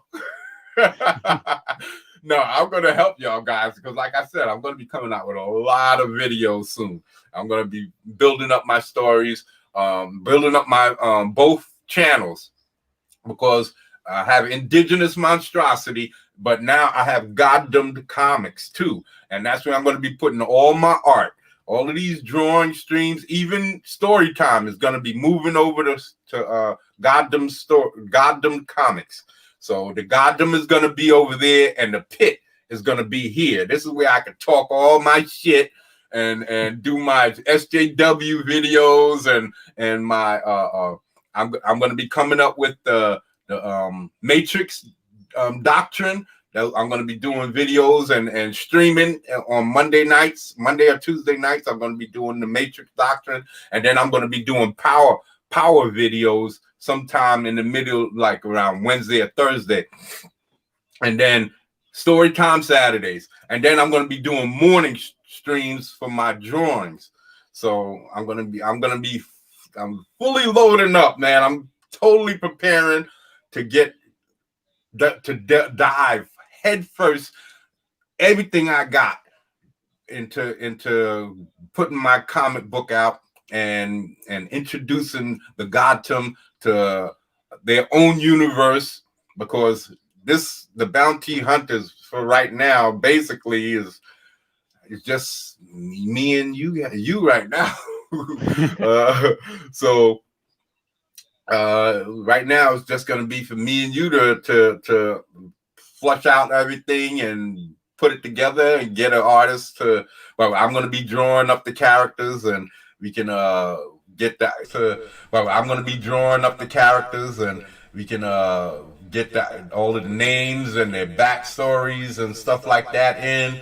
And yeah, this is what we're going to do. I figured I'd write this down and get all of this stuff in and get the names, maybe find some names for these guys, and then before it's all over today, do some publicity for a lot of COMICSGATE books, because I haven't been doing that and it's not fair. And oh yeah, I want to show another thing. This is what I'm going to do, another separate video, but being that I'm talking about story and changing everything around, here's some books that I found. Woohoo! Yeah, baby. I like it like, yeah, baby. I like it like that. Okay. Let me see if, okay. Here is books that I found. You can see these are the originals. They're in the plastic bag. Can you see this? Very small. They're little thumbnails. I can't see. Oh, you can't see this? Oh, that's right. Oh, that's right. Okay. It's wrong app. Wrong application. That's what it is. I should have pulled that up first. Let me share. Let me share again.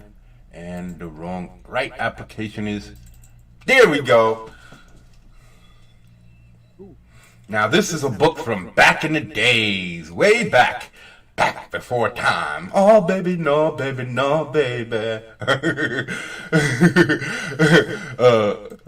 This is Avatar's Covenant of the Shield. This is I have all 3 issues. So this one I know I've got it out and I took pictures so you guys could see, and I have 2. I had like 2 or 3 different copies, so I took but this is the second issue. This is the second, number 2. Orb of Truth, Vision of Death. And this is the third issue. Man, baby. So I'm going to be reading these, and I'm going to do a little review, because I haven't seen these books in years. I'm going to be using these books as references too. The best ones. I'm going to pull out the ones where I like the art as much as possible, and I'm going to be using those as reference. Look at this good stuff, man. There's some good stuff going on. I like his arm positions. I like this dude with the wings back here. He's cool. Yeah, he's really cool looking.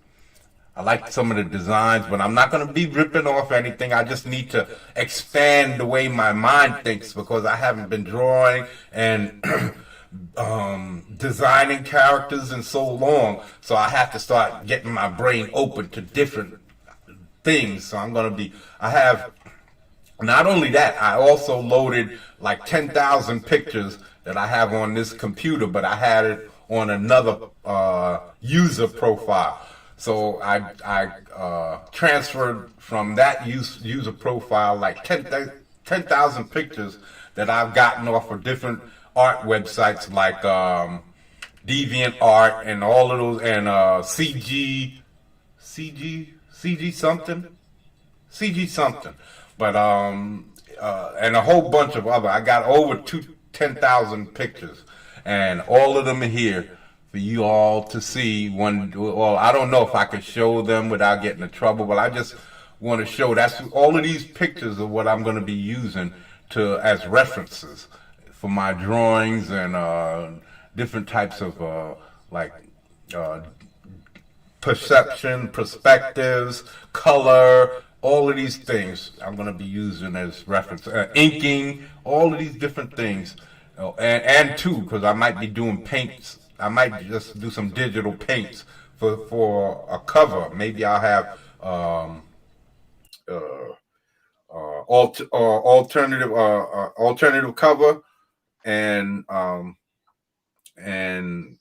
maybe I'll do some paints. I'll see how I'll do, because like I said, all of these things are new. I had given up on the idea of drawing a comic book, even though I was still going through the motions of writing down these names and abilities. I had stopped drawing, and drawing came first for me. I used to draw long before I started even thinking about coming up with character names and abilities and coming up with my own stories and all of that stuff. So by the time 95 came along, I was in my 30s.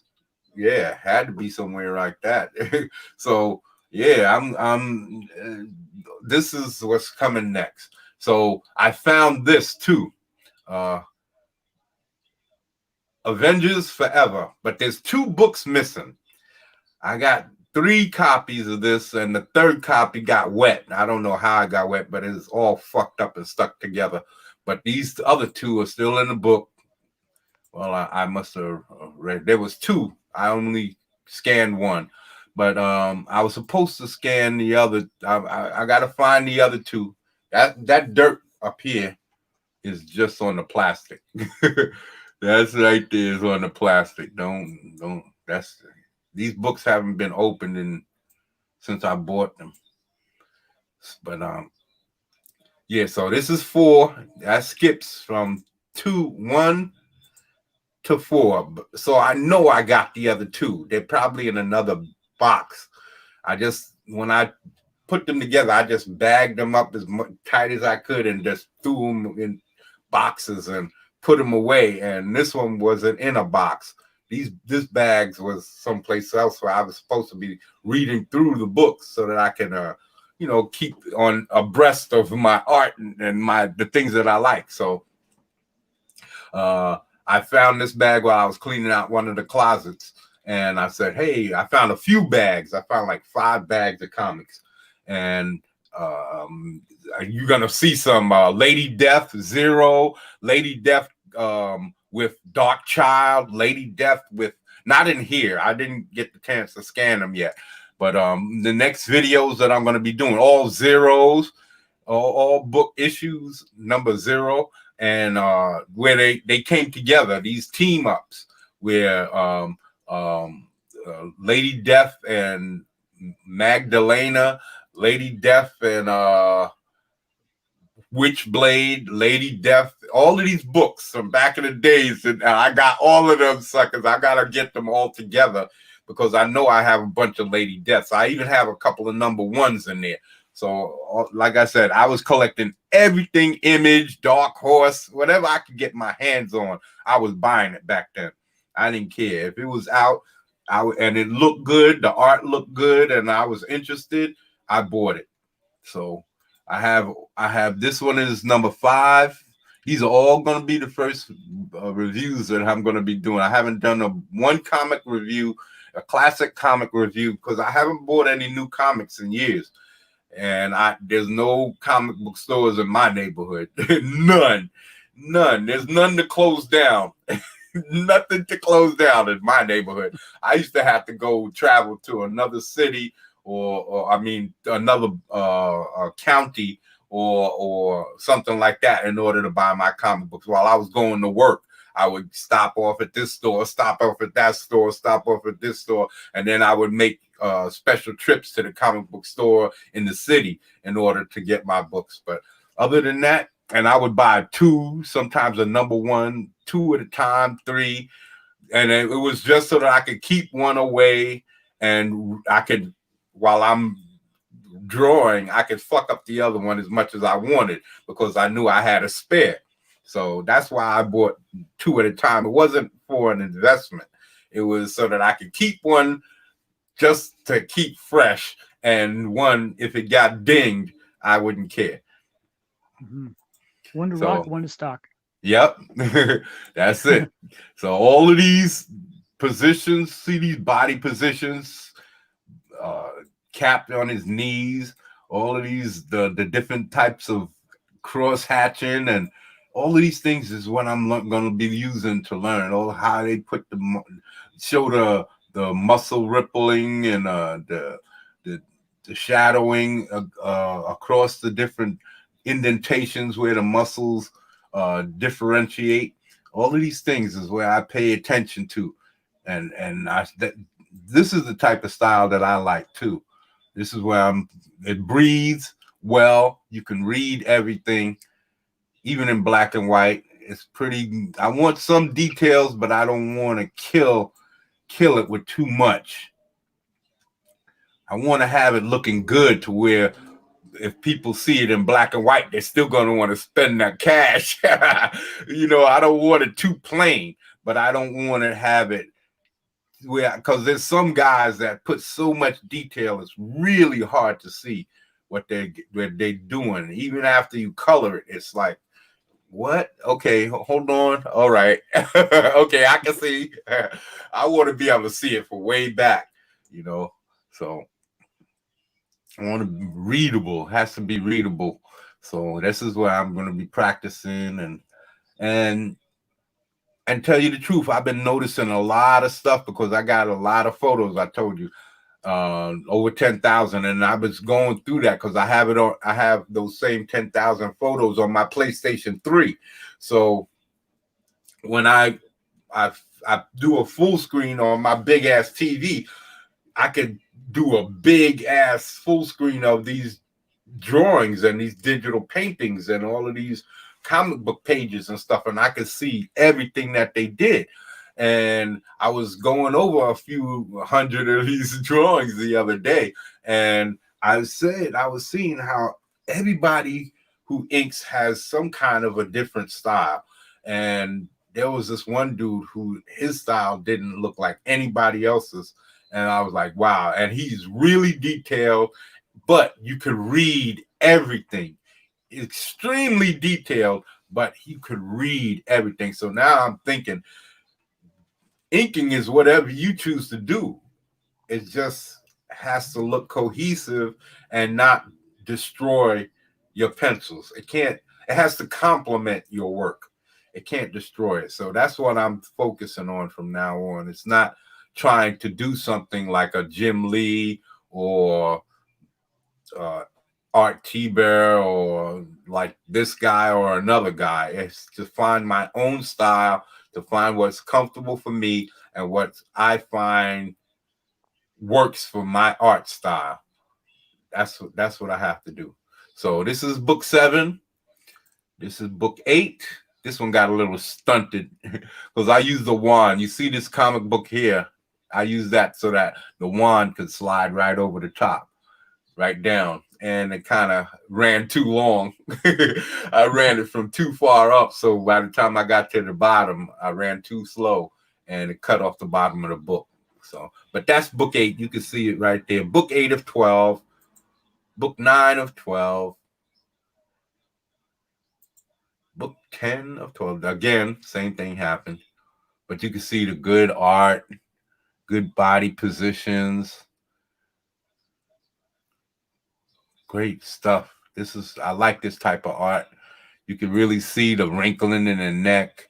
You can see that his arms are up because his shoulders are crunching up against his neck, making his folds in his uniform and his neck. I like that. You can see these little details. You can see that his head is cocked over, resting on his arm. All these little details. Stuff like that. These are things that I find interesting, and I like little stuff. See how his hand position, the little fingers, the relaxed fingers, they're not in a fist because he's unconscious. Why would they be in a fist?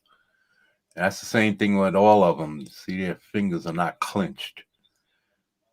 All of these little details are stuff that you have to pay attention to when you trying to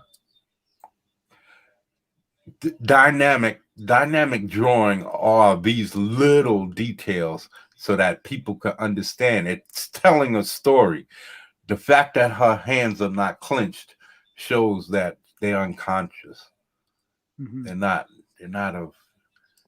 really fighting anything. They're out of it. And the art looks like it's made to be pleasant for the viewer. It's you made to. This is what it does. It makes you want to comb over every inch over and over to see what's happening in this little spot and in this little spot and in this little spot and even this little spot. Even though her booty should be rounder. She's a black woman. This booty should be apple. You're going to see some apple booty. You're going to see some bunky in my comic books. They're not going to be too voluptuous, even though I might have one or two, but I'm going to have them streamlined, but you're going to have some bunky. B-O-O-N-K-Y. Bunky.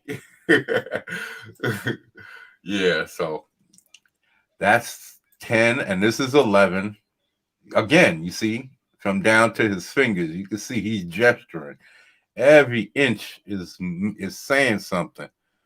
Yeah. Every inch. their costumes look cool and like you want the toy, you want to read that. Yes, the lighting is good. The light Yeah. coming off the top of his muscles are really nice. Yeah, this one in here is flying in. I don't know who that is, but she got some kind of, I'm guessing it's a female because of the long hair and the pink wings. But she got to be I don't even know that character. That's messed up. Because back in the day, I would have known her. But it's been so long since I've read through these books. Pacheco. I remember Pacheco. Iron Man. Everybody's in there. Look at all of these guys in the back. I wonder who these guys are. Ant-Men. That's what they look like, a fleet of Ant-Men. Yeah. Thor. This is Captain America. Super America. Oh, they fighting against themselves. This is Captain America. Or is that a black Captain America? I'm not sure. But he's definitely two captains, two Americas, two A-men going after each other. And you got Thor over there. It looks like a civil war. Mm-hmm. That's what it looks like. But we will find out because I will be reading these books soon. We will find out together because I do not remember this story. I guarantee I do not remember this story. I haven't read this book since it came out. Let me see. Does it have a year? Does it have a year? Yes, it does. But I can't see it. Oh, well. This bar is in the way. Sorry, people. Can't tell you what year. But anyway, we will tell you in the video. And here's 12.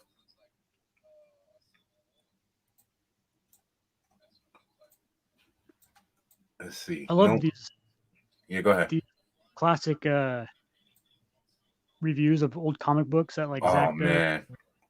Because this is all I got. This is all I got to show people that I love comics. It's all of my old shit because I don't have no new stuff.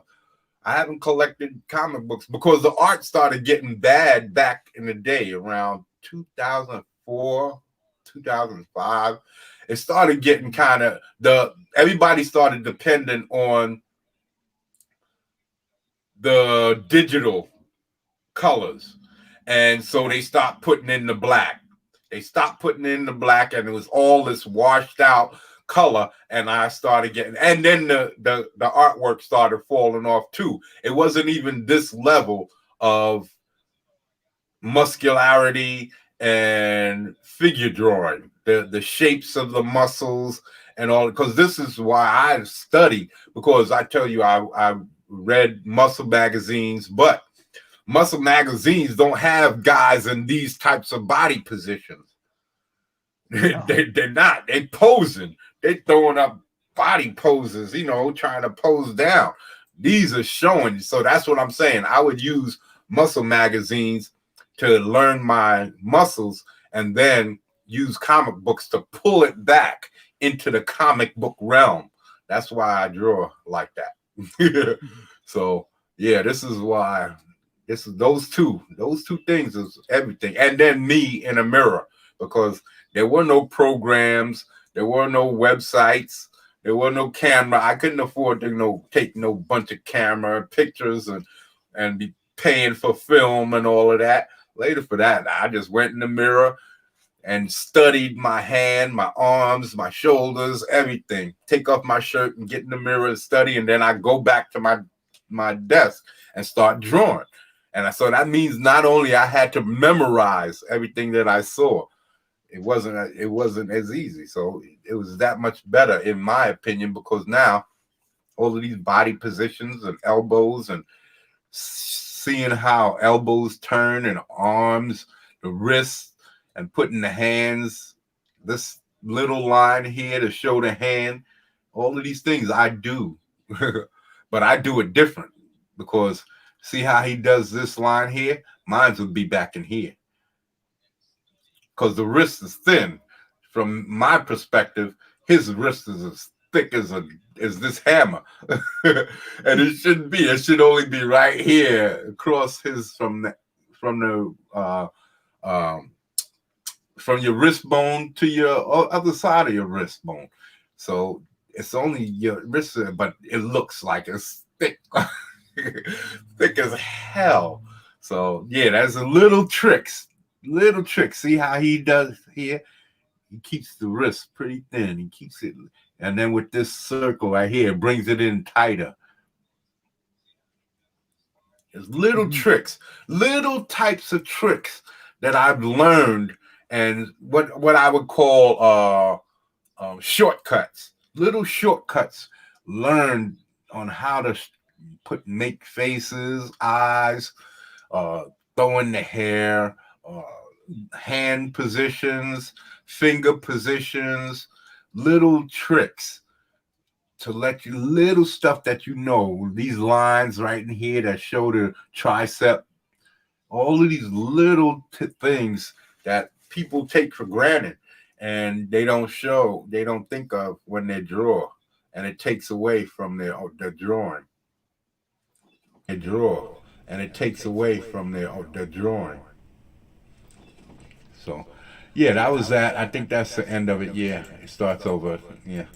So those are my first two, because I was going to start with some zero books, but I haven't gotten to the point where I could pull out some more boxes and start digging through all my comics and find all of these books and start putting them in order. That way I can start from the beginning and start reading books and just keep going from one point to the next. Because like I have Spawn from #1. I have a lot of comics from #1. I have, you might have heard people talk about Elf Quest.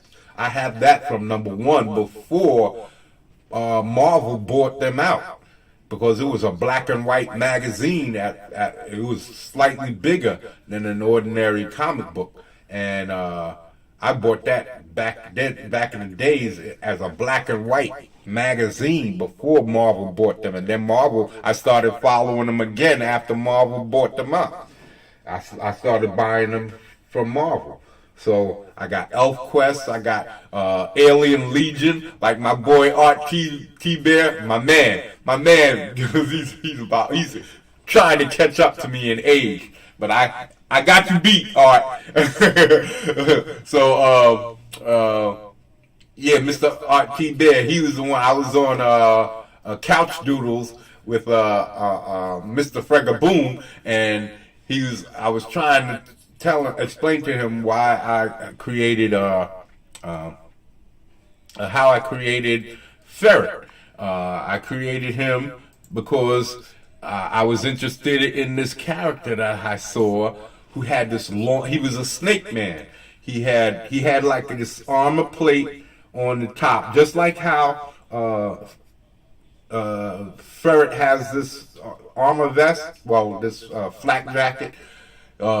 He had this armor plate on the top, and then he had stuff around his wrists, and then he had nothing else because he was a snake man. So he had this long snake tail, and he was a snake man.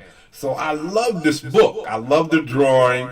I love the story, and I said, "Dang, I want a character with a long body like that too." So I started looking up different characters that have long bodies, or different animals that have long bodies, and I found Ferret, and I looked it up, and it said it was a relentless hunter, and so I started drawing them. That's where I got this drawing from. That was the first time I ever drew it, and tell you the truth, is the only time I ever drew him until I drew this. It's the only time. I drew him one time just as an inspirational thing on the train. Like I said, I was on the train. I was thinking of trying to think of something to draw while the half hour or 45 minutes it takes to get from, because after the bus, I got to get on the train, and then the train, I might have to transfer to another train, and then the train take me to the job. So I would, if it take me half an hour on one train, I'd start a drawing. I have to think of something, start drawing, and then when I get to another train, I'd have to scope out the train, and then I'd sit down, relax, or whatever, or if I'm standing up, I'd pull out my drawing and I'd try to finish it before I get to work, and then I put it away in my bag. That's why they look like this. That's why they all dingy and dirty, and because they was in my work bag. I would go to work and pull it out during work hours sometime and draw, because I would have to sit around waiting for the buses to come in. And as the buses will come in, you know, because the buses are out during regular what do they call it? You know, regular work hours for people. But my work hours was at night when everybody was asleep. I have to be in the bus depot waiting for buses to come in, and I switch the signs on them, interiors and exteriors. So these are my interior signs. I cut a bunch of them up this week. I cut up about 20 of them. Yeah, I cut up about 20 of them, and I made, because they were 11 by 28. And now I have a bunch of 11 by 11s and 11 by 17s. And then I'm going to take another bunch, and I'm going to cut them in half and make a bunch of 11 by 14s, and then I could do a whole bunch of different drawings, so that if EVS comes up with some more auctions, next time we have some auctions, I'm going to try and get in on some of that, because, man, these guys is making money, man. $600-700 for one drawing? Come on, man. I would gladly take that $700 for a drawing. And I was on Schmiller last night. I went to Schmiller and checked out his show. He was begging people. He said, "I'm gonna try to sell this. I'm gonna it's one of my pieces from my comic book is a cover page, and I'm gonna sell it for $1,000. If nobody buys it, then if nobody bids on it, then nobody bids." Nobody bid. He couldn't get nobody to bid for $500. And when they went over 100, people were like, I don't know, man. I don't know. I think 150 was the highest he got. And then this, I didn't watch the whole thing. So he might have gotten some higher sales, but there was some decent drawings in there, and they couldn't pull 150. One dude that I saw, like I said, I was only in there for a little while, so he pulled 200, and that's because he promised to throw in another drawing. And that's because Smiller said he wanted to start the bidding at 75, and Smiller put it at 100. So he says, okay, if it gets to 150, I'm going to add another drawing. And so the dude put in, the same dude, it wasn't even a bid off where somebody else came in and said, hey, I want to bid on that now that you're going to sweeten the pot. No, the same dude who threw the first bid threw the second bid. So yeah, because he said he wanted to throw another drawing in, being that he started it off at $100. So he says $100, no, if it gets to 150, I'll throw in another drawing. So the dude said 150. He threw up 150. So he threw in this other drawing of Magneto. And he said, if it goes up to 200, I'll ink it. And the dude wouldn't do that one. He said, I'm keeping my $50. You crazy? So he had to sell it for 150. 2 drawings for $150. Now, those same 2 drawings would have probably got like $600-700 on EVS's auction. Yeah. So I'm not playing nobody's Smiller auction. You just messing with people. Every week you throw on an auction, and then you want them to get big dollars like what you see on EVS's show, but you're not willing to give them a break and put it off for a couple of weeks instead of every week auction. How about putting it off for a month, every month or every other month? At least EVS is doing it every 3 months, 4 times a year. That's smart. Give people a chance to build up some money. People ain't gonna want to come spending money on your art every week because you want a steady paycheck because you fucked up all your campaigns. That's stupidness. It's stupid. It's bad business. It's bad business. But some people you can't talk to. Some people you can't talk to. So yeah, so exposure. Yeah, man. So let me save this right now. No, I'm not gonna save this because this was all on one. See, I have one for extra clips. That's for these down here. That's what this is for the extra clips. And this is for the weapons. This is for this handle, and then the gun in his hand, and the knives, and the gun pouch. And then the tactical vest was gonna be here. So I could do all of the details on the tactical. Then there's boots right down here. Oh, gotta take that. Sorry, but those boots, I gotta make them like these boots right here, all the way down to the ground. I like that look. I don't know where I got. It must have been some old L. Flynn movies I was watching or something like that. Some old pirate movies, or I don't know where I saw the idea, or maybe I thought of Captain America and I said, I'll just steal the idea. I'll just make it longer, like bell bottoms, bell bottom boots. So I take it all the way down to the ground. So he's going to have bell bottom boots. So that's his thing. Do you remember Jinkos? Jinkos. Was that a store? No, they're jeans that are like really baggy. Have, like, it's like the jeans that like raver kids wear. Like those. Nah, I don't remember those. I don't remember those. See, you gotta remember back when we was wearing baggy clothes, we had people like Puffy and what's this dude's name? Russell Simmons with FUBU and Fat Farm and all of these clothes. So we had so many different clothing lines back in the 80s and 90s, man. It was crazy. 90s and early 2000s. They're all gone now. So yeah, I don't remember those things. Oh, it was just like pretty much a rip off of all those like Fat Farm and FUBU. Those are good companies, but Jinko was kind of like cornball.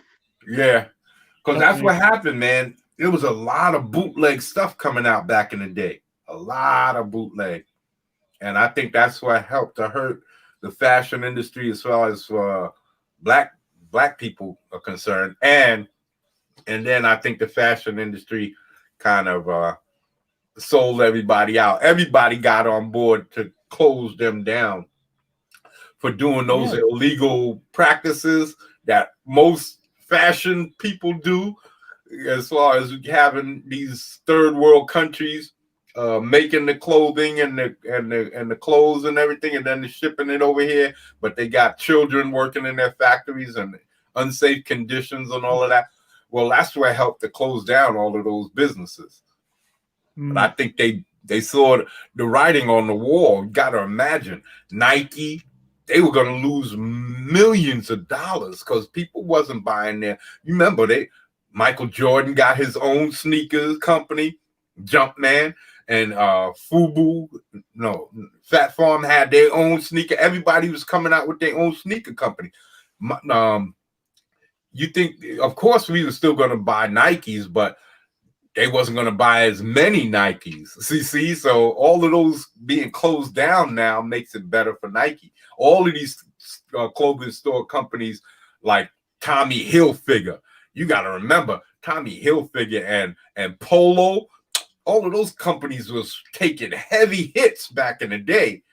Heavy hits when all those black rappers came out with all of these different clothing lines. So now nowadays all of these companies could come back. So like I said, man, here's what I was working on. Here's one of the drawings I was working on.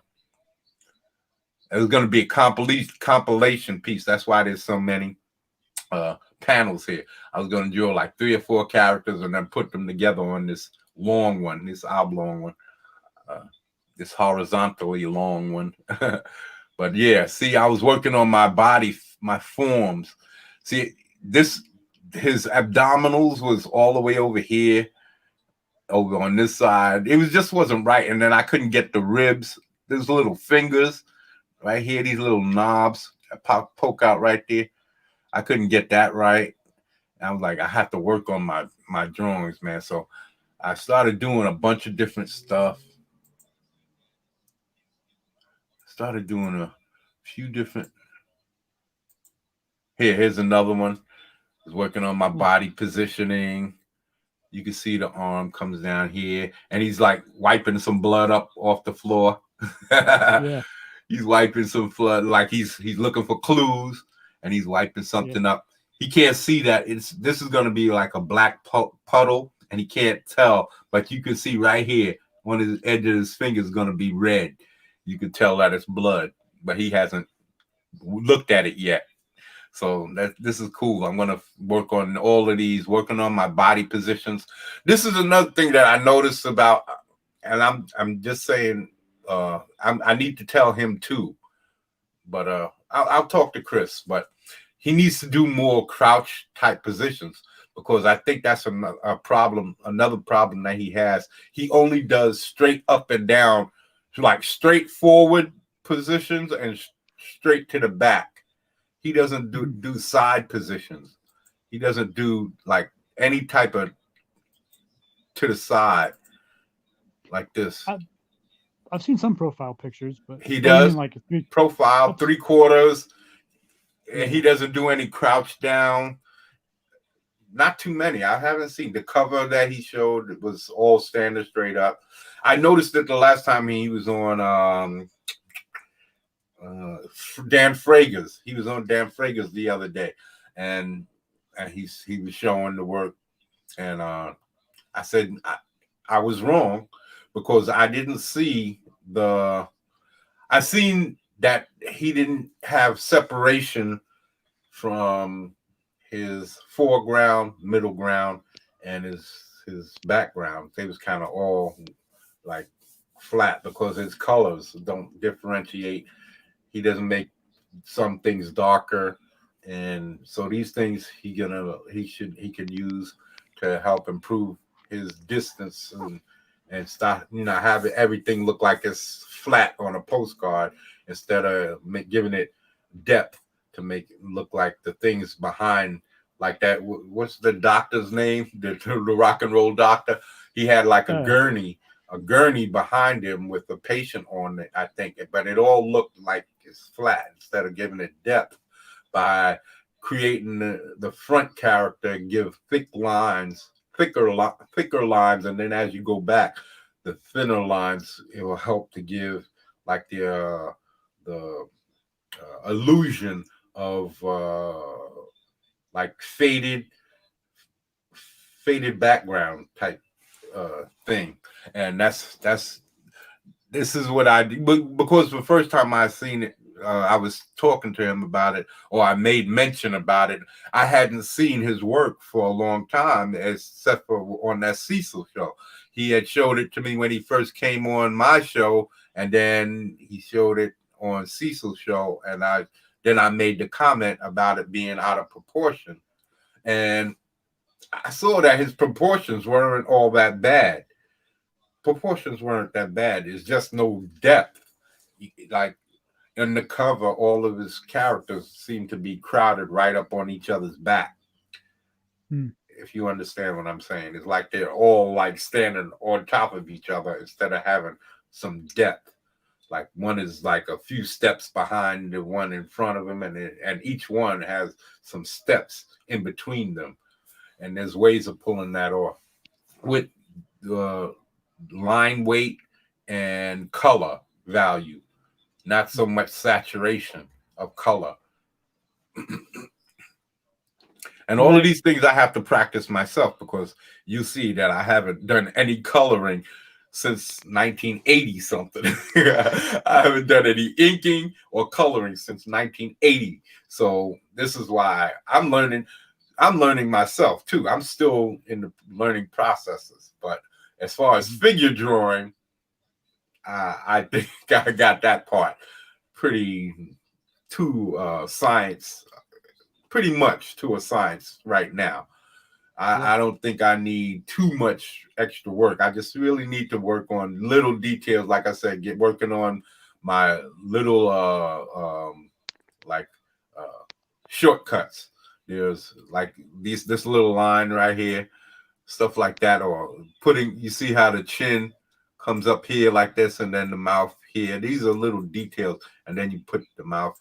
This is how you build the face from 3/4 angles, and there's little tricks you can see with my eyes, the little quick movements that I do just to give the representation. There's an eye there. There's a representation. You can see the bottom part, the lid, the bottom lid, the upper lid, and even eyebrow representation on to some level. So yeah, so some of these things, this is what I try to little things like that is what really differentiates your drawings. Those little teeny details, like right here in the abdominal, right here. This right here goes up like this, then I'll have one little tiny one come out, and it's really quick and short.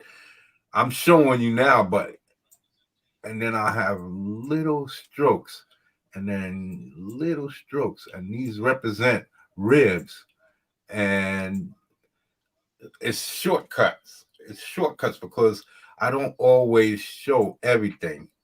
I just leave like holes in between here and just show like a representation. You see now I pull back and you can see it looks like shading.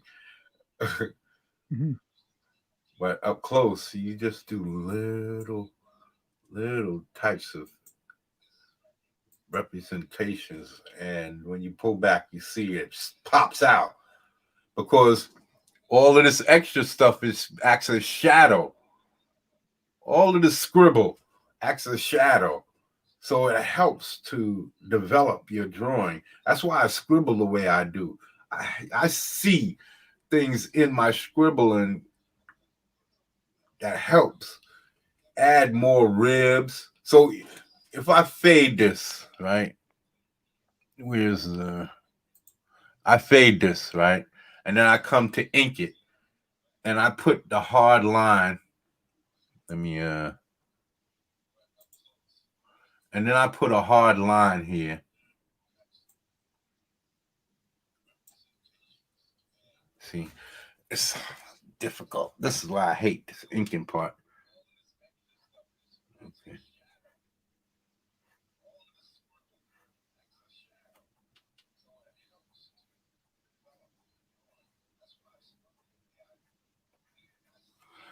You see?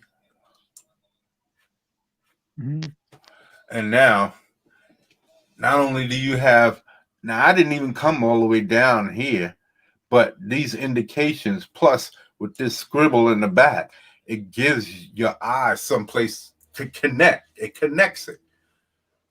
And it also shadows. It's also shaded, already shaded. So when it comes to inking and putting in all of those little shaded stuff, half of the work is already done. Dan Frago was talking about that too. So that's how the extra scribbles and the extra little doodles and lines that you put in show depth. It shows more character.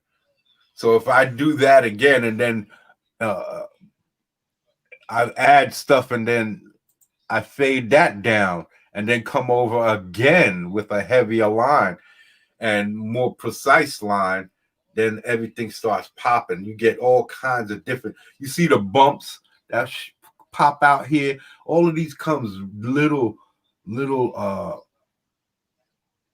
indications of something going on back there, and your eye wants to go find out what's going on in there. Yeah, this is what creates depth and character in your drawings. And then you just got to tighten it up. It depends on how you want. See, this is how I want to ink my drawings. I want my drawings to come out looking sloppy but tight. I want it to look sloppy but have a tightness to it. And that's what's going to make me feel good. And if I could pull this off,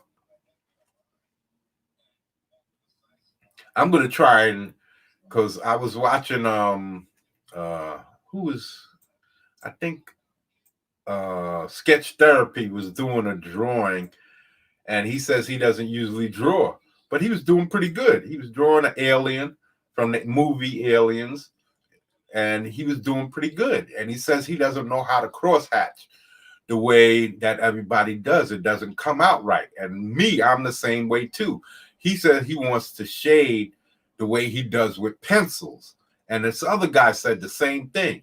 He wants to shade his stuff and does his ink, do his ink the way he uses pencils. And if I could do that, find my way to ink the way I use my pencils, my art is going to come out exactly the way I want it to. And I'm going to have some spectacular, strange looking stuff. You know, people are going to be like, how did he get this effect? How did he pull this off? How do you do that? And it's just going to be all me, my style, everything. On top of my drawing style, because I don't know if I have a style like somebody else, like a Fraga or one of those guys, or Scott Campbell, or John Byrne. I got this from a John Byrne. This separation here. This, oh man, hold on. Okay, I got this separation right here. Hold on, do I have it right? Is something wrong, you? Okay, yeah, I got this separation right here from John Byrne. That rib cage separation from the chest, because some abdominals go all the way up. The average abdominals go all the way up to the rib cage. I mean, to the pectorals. But some people have that separation, and that's why I continue to draw like this, because I like that separation. I've always liked it since John Byrne and John Bishima and all of those guys back in the day, and I keep that separation. I don't do the what's his name, Frazetta. He does the abdominals all the way up to the pecs, all the way up to the bottom of the pecs. These, I do the representation of of a pectoral continuance. So other than that, I don't like my pectoral separated like that. So let me remove this, because I'm not ready for it yet. Okay. Let me back up to 100.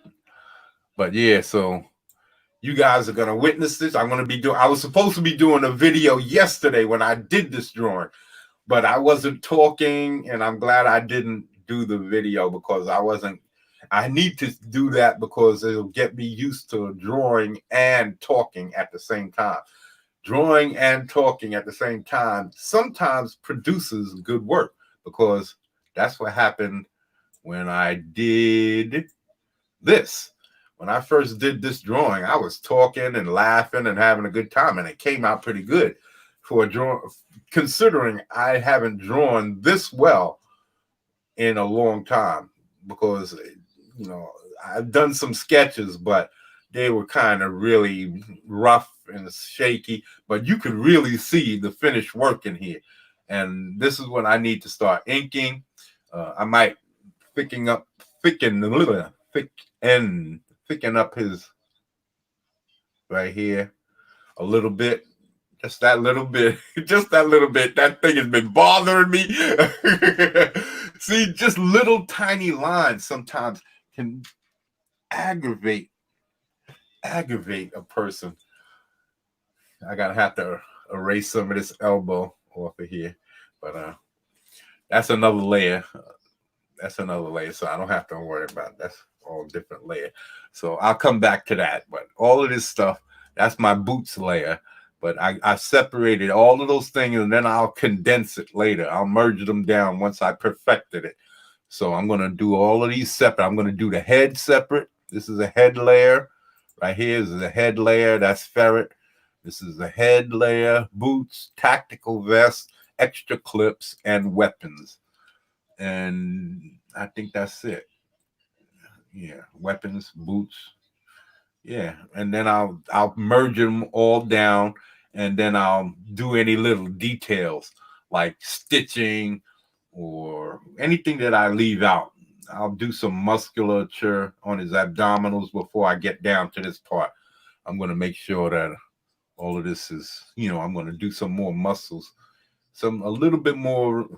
They call it rendering. I don't know why it's called rendering, because back when I was a kid, I don't even believe the word render existed in the same way.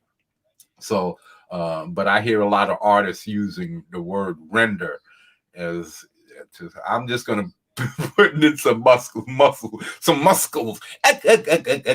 I'm going to be putting in some muscles. That's my Popeye.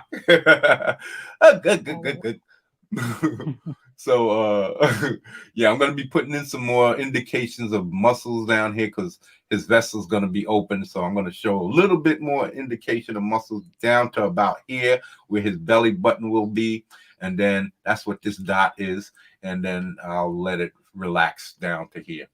And I'm going to come in with some more specific line work. And then I'll work specific line work.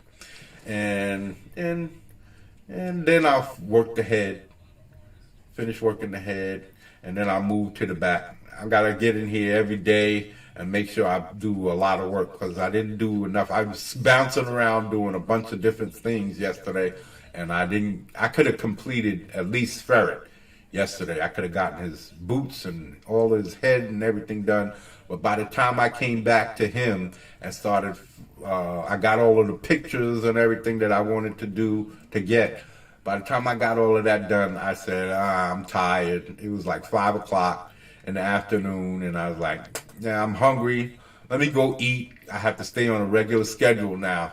I had to make it like a job because before I was eating whenever I felt like I wanted to eat. I wasn't on a regular schedule. Now I'm going to get up early in the morning. I'm going to exercise, eat. Then I'm going to start coming here and start drawing, making my videos, doing everything that I got to do. Then I could go back and bullshit later. I could play some games afterwards or make some food because I'm by myself, so I have to do everything myself. Make all of the food I gotta make myself and all of that. So all of that stuff is going to be totally on me, which it should be.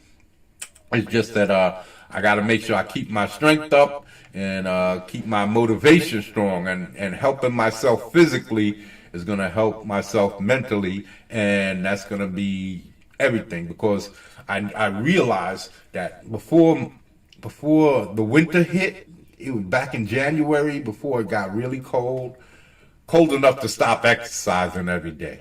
That's what it did. It got cold enough to where I stopped exercising. I was more, this house is kind of drafty, so it gets kind of cold in the winter time. So I kind of was just put my coat on and bundled up and stayed underneath the covers or whatever for the beginning of the winter. Well, supposed beginning of the winter, but it never really got as bad as I thought it was going to get. So it kind of warmed right back up. And in February, I didn't get right back into exercising, even though it wasn't as cold anymore. And so for the last 2.5, 3 months, I haven't really been exercising as much as I was supposed to be. So now I'm realizing I was doing some sit-ups today, and wow, I'm only up to 80, where I was up to 200. So only in 3 months it took to lose what I had gained. So only took 3 months. And I figure for anybody, it doesn't matter. Anybody lays around on their ass doing nothing, you're going to have muscle degradation. You're going to lose muscle mass.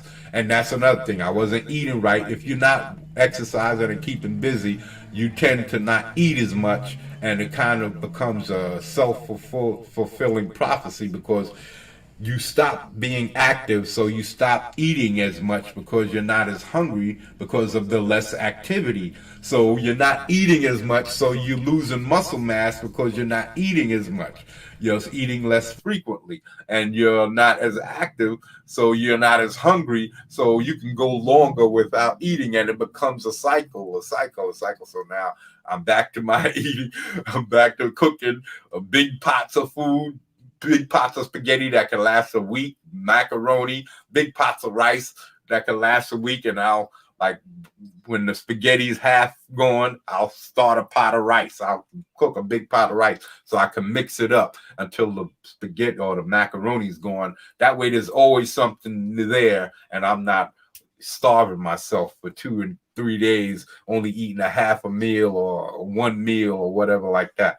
So now I'm eating twice a day at least, and then I'll buy some cornflakes or bananas and stuff like that for snacks. But anyway, that's a way for artists to keep active. You got to keep active, keep your feet moving, because you're sitting around all of the time. The backs of your legs lose circulation because you're always sitting down and cutting off all of the circulation through your veins coming through your ass and the backs of your legs. There's still veins in there and arteries, smaller arteries and capillaries that's getting squeezed off. Your circulation is slowing down, and then you start getting all kinds of lazy leg syndromes or blood clots or whatever. And you don't want to do that. So you got to always keep exercising. Get out, walk around the block once, walk up and down the stairs, do some deep knee bends, do something to keep your muscles active, man. You don't want to get into a problem where I don't want to work a year to have a great campaign and then I wind up having a heart attack or something because my legs is all fucked up. You know what I'm saying? I get this blessing being reintroduced to something that I love, because I haven't drawn, like I said, in years, and now I'm back to drawing. I'm back to with the notion that I can put out my own comic book, my very own comic book, man. Thanks to EVS, thanks to your boy Zach, and everybody else who's been having great campaigns. Y'all just been motivating me. So now y'all about to see the fruits of all of this motivation, man, and you're gonna witness it all. The guy said that you can't worry about putting your characters out there, so I've been putting my characters out there.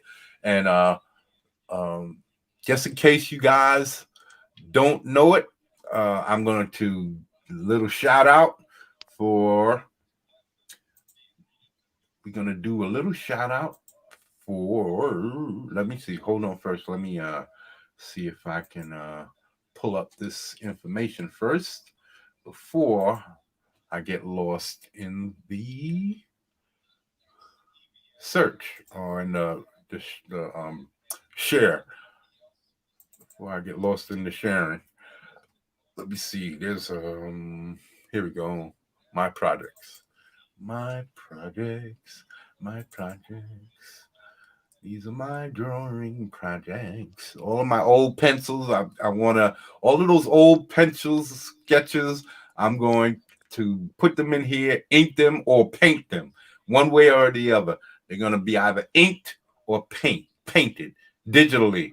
And yeah, so what am I thinking of? What's the show? Oh, The Might of Thug City. The Might of Thug City. Where is it? Where are you, man? Where are you? I want to show all of you guys the characters, the lead characters at least. The females are going to come later because I'm still designing them. But Oh man, where are they? I thought I put them right here. Oh, there we go. There we go. All right. Now here we're gonna go with the share. It's nice to share. Oh, that's the way it is. Truly, is. So what you're going to do today? I think I'll share.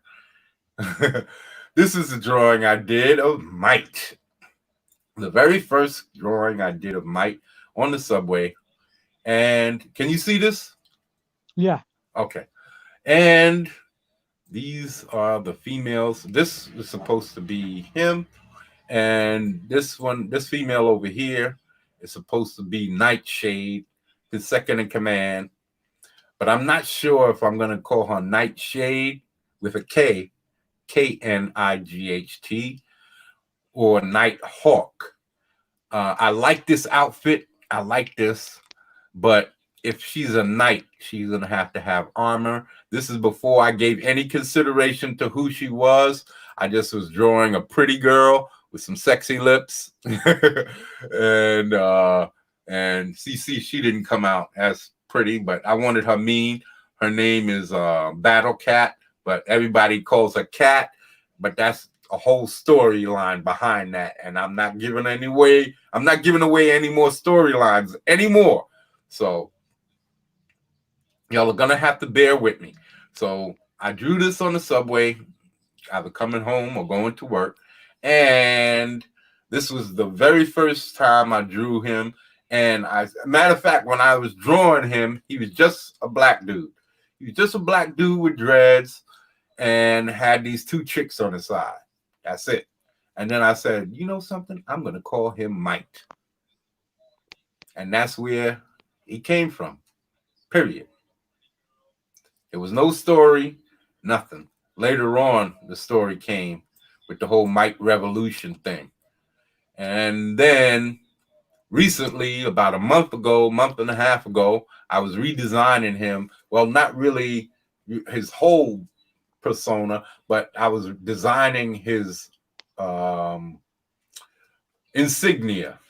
So we did this. And this is what you call an asymmetric design, because he's gonna have this sleeve like on this side, and then he's gonna have one pauldron on this arm, and then he's gonna have like one gauntlet on this arm. So it's going to be asymmetrical. It's not going to be the same. If you cut them right down the middle, it's not going to be identical, mirror image on both sides. That's symmetric. If it's asymmetric, then you have a design where one side doesn't match. But this is mostly for his insignia. I was mostly trying to design his insignia, and that's what I came up with. I like it, so I'm keeping it. So that's what Mike. See, you can see I was going to cut it off right here and just make the M in the middle of his chest. But I didn't like the way that looked.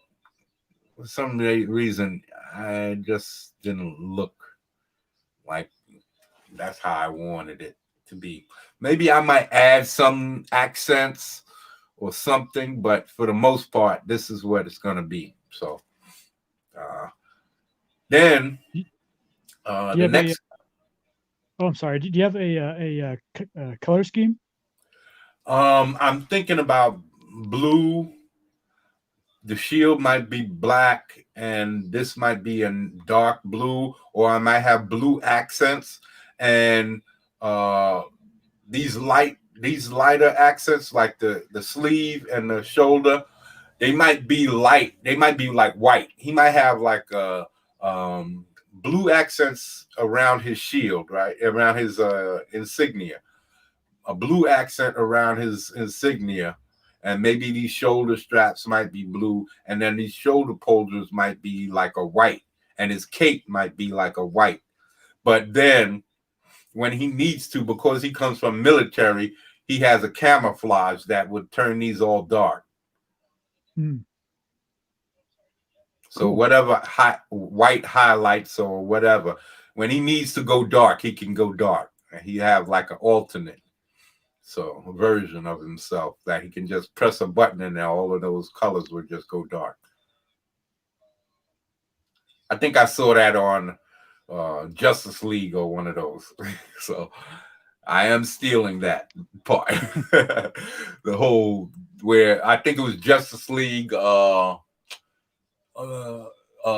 Justice. I think they had outfits that showed their regular color schemes, and then when they was doing night ops, they would press a button or activate it, and everything would turn dark gray, charcoal gray, or black, or dark charcoal gray and black. It would turn it, the darker colors of their original color scheme would take the black, and the lighter colors would take the gray scheme. So yeah, so that's where I got that idea from. But he has other abilities.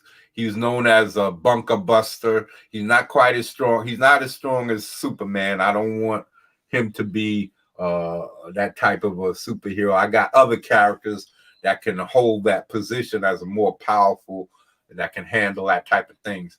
I can't tell y'all too much about that because I will be giving away secrets and different types of positions and stuff like that. So I can't go.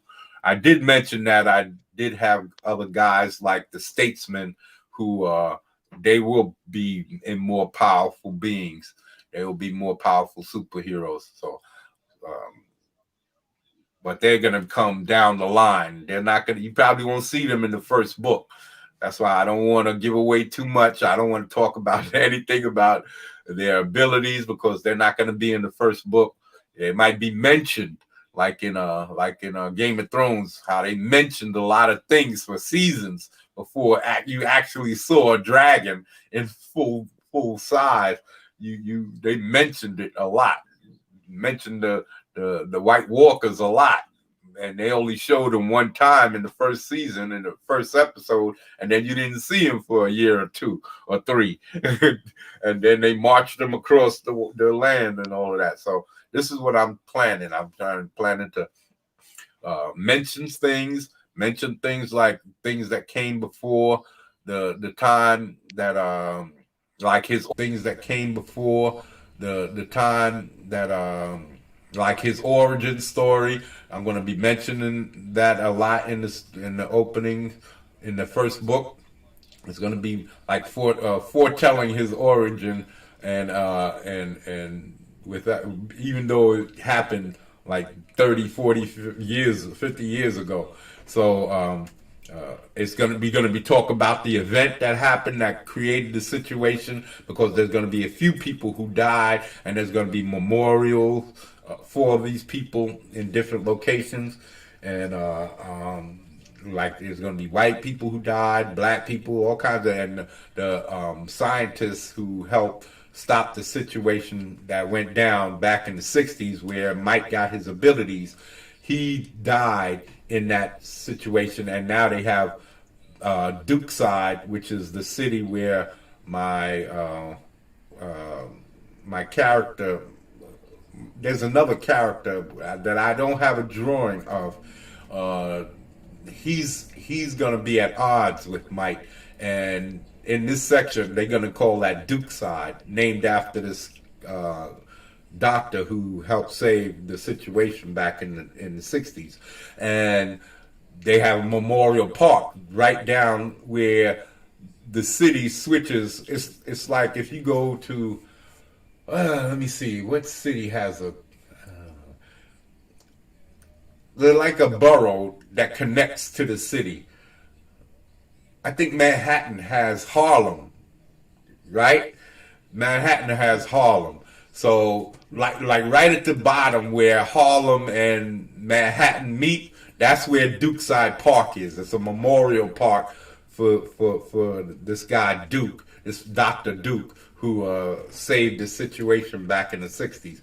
And above there is Dukeside, this black neighborhood where these gangs live, but all of this stuff is going on. This is a major part. There's a storyline that goes all behind that, and that's where some of the other characters are going to be coming in. Some of my other heroes, remember, you have to remember that this is going to be something like a Justice League type of story where there's going to be a lot of different superheroes, but they're just not going to be working in the same type of a fashion as Justice League.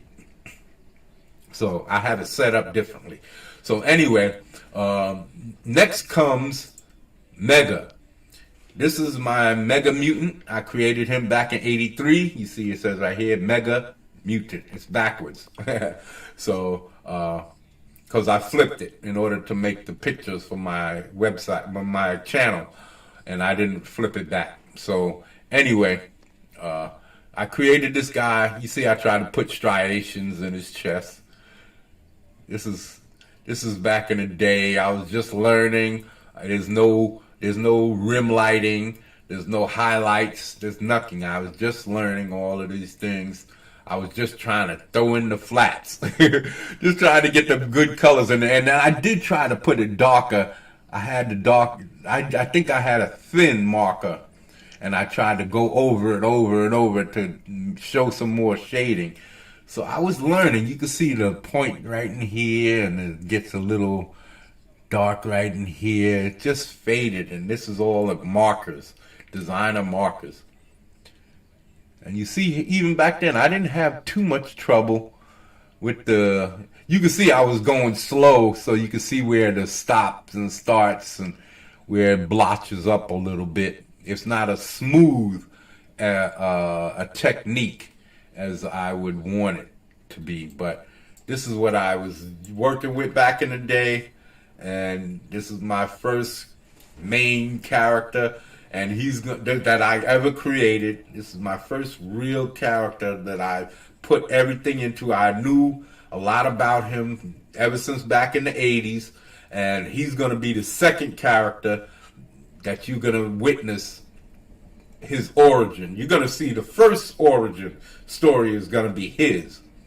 The very first story, origin story told in this book, The Might of Thug City, is going to be his origin story. And he's going to be a powerful being, massive. He's going to be tall, powerful, about 7 foot, 7 foot and change.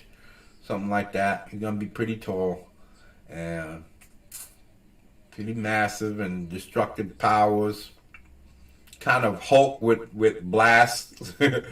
Kind of. I don't want my guys to be too overpowered now.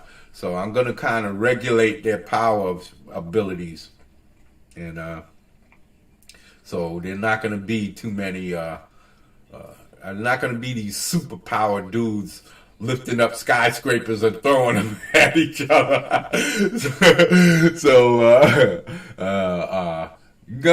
gonna be some nice stuff going down, but it's not gonna be the way that we see it in some of these other books. I'm gonna try and gauge my power structure according to the levels as they get stronger and stronger. I don't want to have this dude going up against some galactic being and matching head toe to toe with her. Nah, buddy, this guy is some intergalactic cosmic being, and he's coming down to Earth, and you can match blow for blow. No, that's not happening.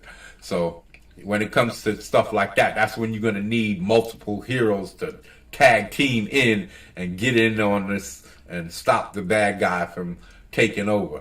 And that's how it allows my good guys to grow. I can introduce more and more good guys, because for a powerful bad guy coming from another galaxy or another planet in our galaxy or something like that, and he has all of these super abilities, I want him to represent with the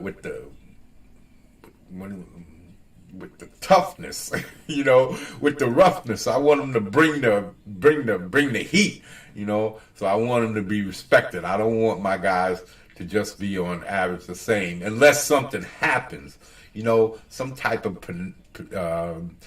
in particular type of power structure, or you know, somebody says, okay, we need to magnify, maybe we can use something to magnify our abilities, or some other being comes and helps them at magnify their abilities or something. There has to be something. It can't just be, okay, these guys are just as strong as some intergalactic being, especially if he's like a godlike creature. I don't want him. If I have a dark side or a Thanos come to my planet, it's not going to be no, okay, somebody's going to stand toe to toe with him. It's not going to happen. So, like I said, unless something super happens, something special will have to happen. So this is Mega, and this is I drew this in 85, and this one I drew in 2001, 2002, and 2002 is when I came up with this design. It was at the top of my page. I was supposed to do something more at the bottom. But I guess I don't know if I was doing a compilation where I was going to have a bunch of different characters on the page or what. But I put them in the corner just so that I could have space on the page for whatever else I was planning on doing. Again, it came out really well. This is one of my more complete drawings. So a lot of them are rough and kind of like that. And I know it's not as precise, but you got to remember, back then I was drawing for me. I never considered that I was going to be working for Marvel or DC. This is back in the 90s, middle of the 90s, late 90s. I wasn't thinking about taking myself, even though there was a point where I was drawing a whole story specifically for this character, Mega. He was supposed to go to this guy, his father was supposed to go to Professor X to get help for Mega. And it's that storyline, Scott is missing and Mega winds up helping, and which convinces Professor X to try to help them and all of that stuff. So there was a whole storyline that I was writing behind Mega, and I was going to introduce Mega to Marvel, and that was going to be, but I'm glad that never happened. Because then if Marvel said, hey man, I like this character, I like how you draw, let's put him on something, and maybe he can introduce the character, then right now my character would be Marvel's. And it would be Kibblesmith would be writing him. Exactly. He'd be some moist ass, soggy ass character that can't do shit right. And everybody talking about he's a misogynist and all of this other stupidness. So later for that crap, man. I love the way this came out, man. Oh man, I love the way his muscles, his pecs, his biceps, the way they came out. These little, right here, see right here, there's a muscle right here that goes up the side, just halfway up the bicep, side of the bicep, that separates the tricep and the deltoid and the bicep. And right here it connects to the top of the forearm. I don't remember all of the muscles called here for the forearm. And but I know the triceps, the biceps, the deltoids, the three head of the deltoids, the pectorals, abdominals, oblique side muscles, and the quadriceps, and then the calf muscles. I don't know all of the scientific names, but I know enough. That's all you need to know. And then the traps. The traps are up here. The traps go from the neck to the shoulder. Help you do the shrugs. So yeah, he came out really good. I put lighting and all of that on him, so you can see that I can do all these little basic things. It's just that I have to tighten up. See, they don't like these thick lines. They have to be thinner, but I love it thick. That's just me, man. That's just me. But I know I gotta thin it down. But if I can pull off a style where I can get both, I can get what I want and show the thin stuff too, that's what I'm gonna do. I've done it all my own way. I've never really had anybody else to tell me nothing. So I've figured everything out for myself. I don't know. Like I said, I don't know if you can see a Buscemi style or John Burns style, but those are my favorite artists. John Burns, Buscema, uh, um, Jim Lee, but he came after. I already found my style by the time I found Jim Lee. When Image took off, that's when I found Jim Lee. I was like, wow, who's this guy doing Wildcats and all of that? So yeah, that's when I found Jim Lee and Todd McFarlane, because I don't think I might have Spider-Man when Todd was drawing it, but I didn't know that it was Todd McFarlane until after, when I got Spawn, and then maybe later on I'd be like, oh, he also did this Spider-Man. So I didn't really care.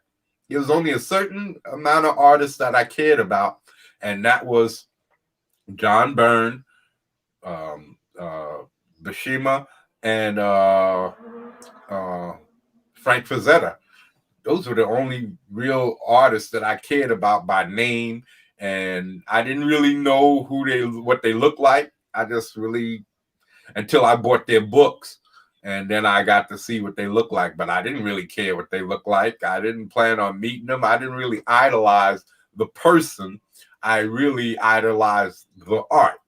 And so, yeah, if I saw them on the street, I'd probably smile and say, hey, what's up, and all of that. I loved your work, but I wouldn't gush. You know, I'm not a gusher when it comes to that. Because like I said, I think I'm a man just like everybody else, so I don't give away. I don't like to think that I'm giving away my power to somebody else. And that would be kind of saying that this person, I appreciate his achievement as an artist, you know, and that's in the art. The man, yeah, he comes along with the package, of course. but I really don't tend to worship another man. I respect him. Yes, I respect them to the fullest. So yeah, I know I've learned from them. I don't know if you can see them in my art.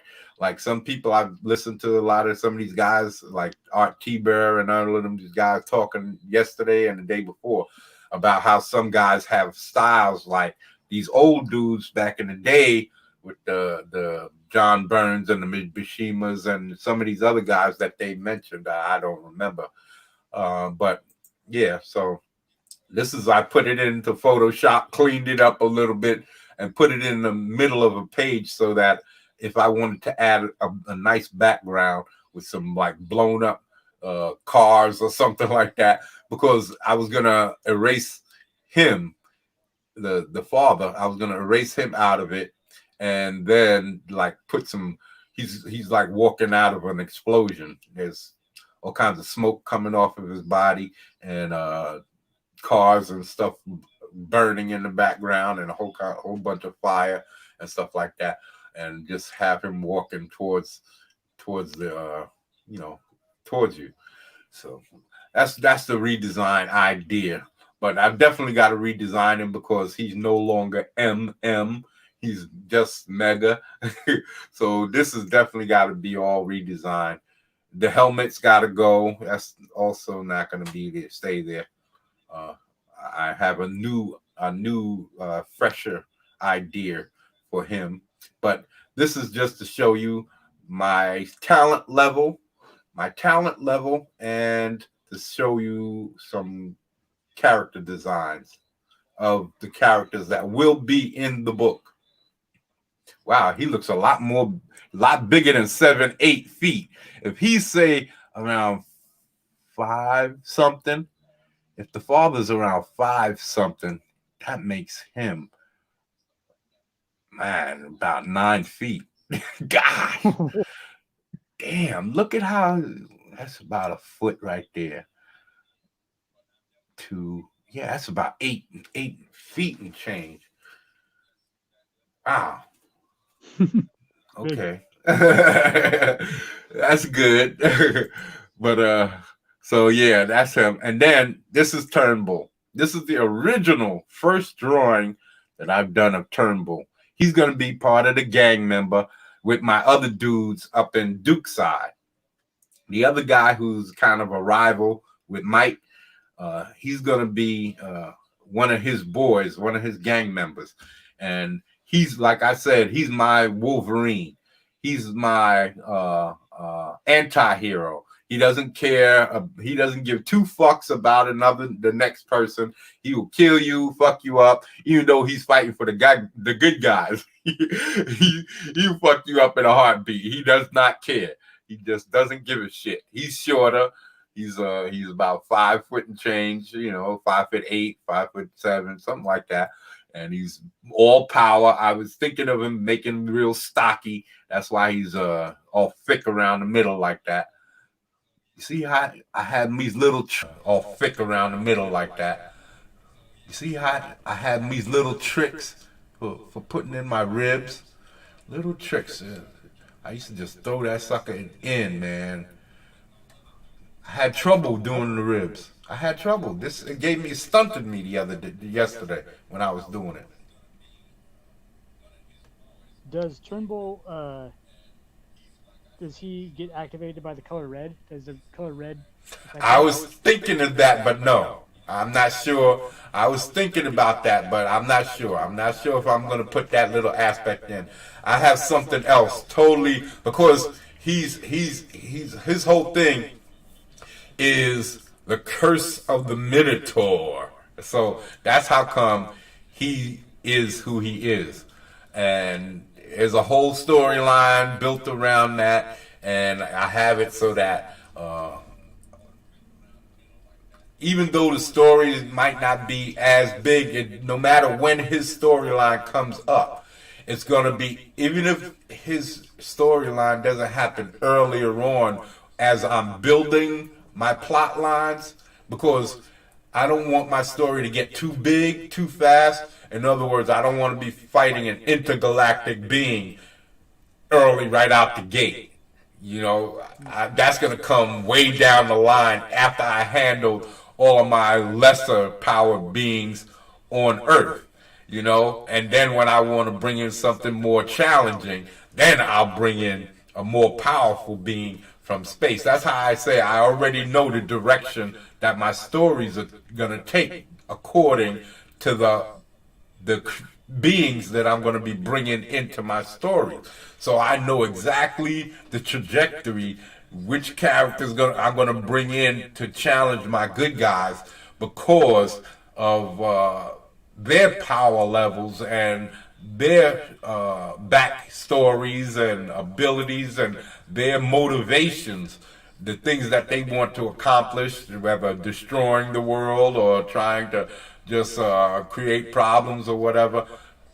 These different things is where is why I say, oh man, I know the direction my stories are gonna be taken for years to come, because I know I brought in all of these characters, and even though I don't know my story, I know these characters, and those characters are gonna tell my whole story. So, I know the trajectory. So I know that all of my stories are going to be earthbound at first, and then as they get bigger and I start bringing in more complicated characters and twists and stuff, and then even if it's like during a time when I bring in one of those super powerful beings, I could bring his storyline in when my good guys need him the most. He can't be there because of this curse of the Minotaur thing. So yeah, this is why I say it's all about mixing and blending your stories. Even though his story might not be some world-shattering event, it can be made into one just by bringing in a crucial time during another event. So it becomes a stress point, a stress factor, because right when the heroes can use this powerful superhero, he has to take care of something else. So yeah, so that's what I'm saying. I got all of these storylines, all of these characters with their individual. Some characters, I don't know who the fuck they are. I just like the name, and because they're military based, or because they belong to a cult, or because they're associated with a certain character, that I bring in that I know is a powerful character, and he's one of their like this character might be one of his minions, but I don't know. I just like the name. I just love the name. He didn't have any abilities, so I just threw him in there, and I know that I'm going to be working this character because of the position that I gave him. So building that storyline around him is going to be something great. And these are the types of storylines that I'm talking about. I got all these little stories that I want to tell, and it's how you tell the story. You have to be able to keep that pace and be able to tell it and keep people interested without flooding them with too much information. So this is what I'm working, man. This is why I say I'm watching all these old TV shows and all of these things, and all these things helping me to build my story.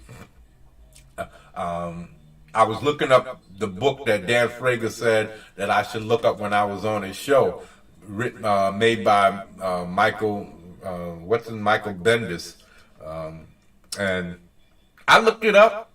$50.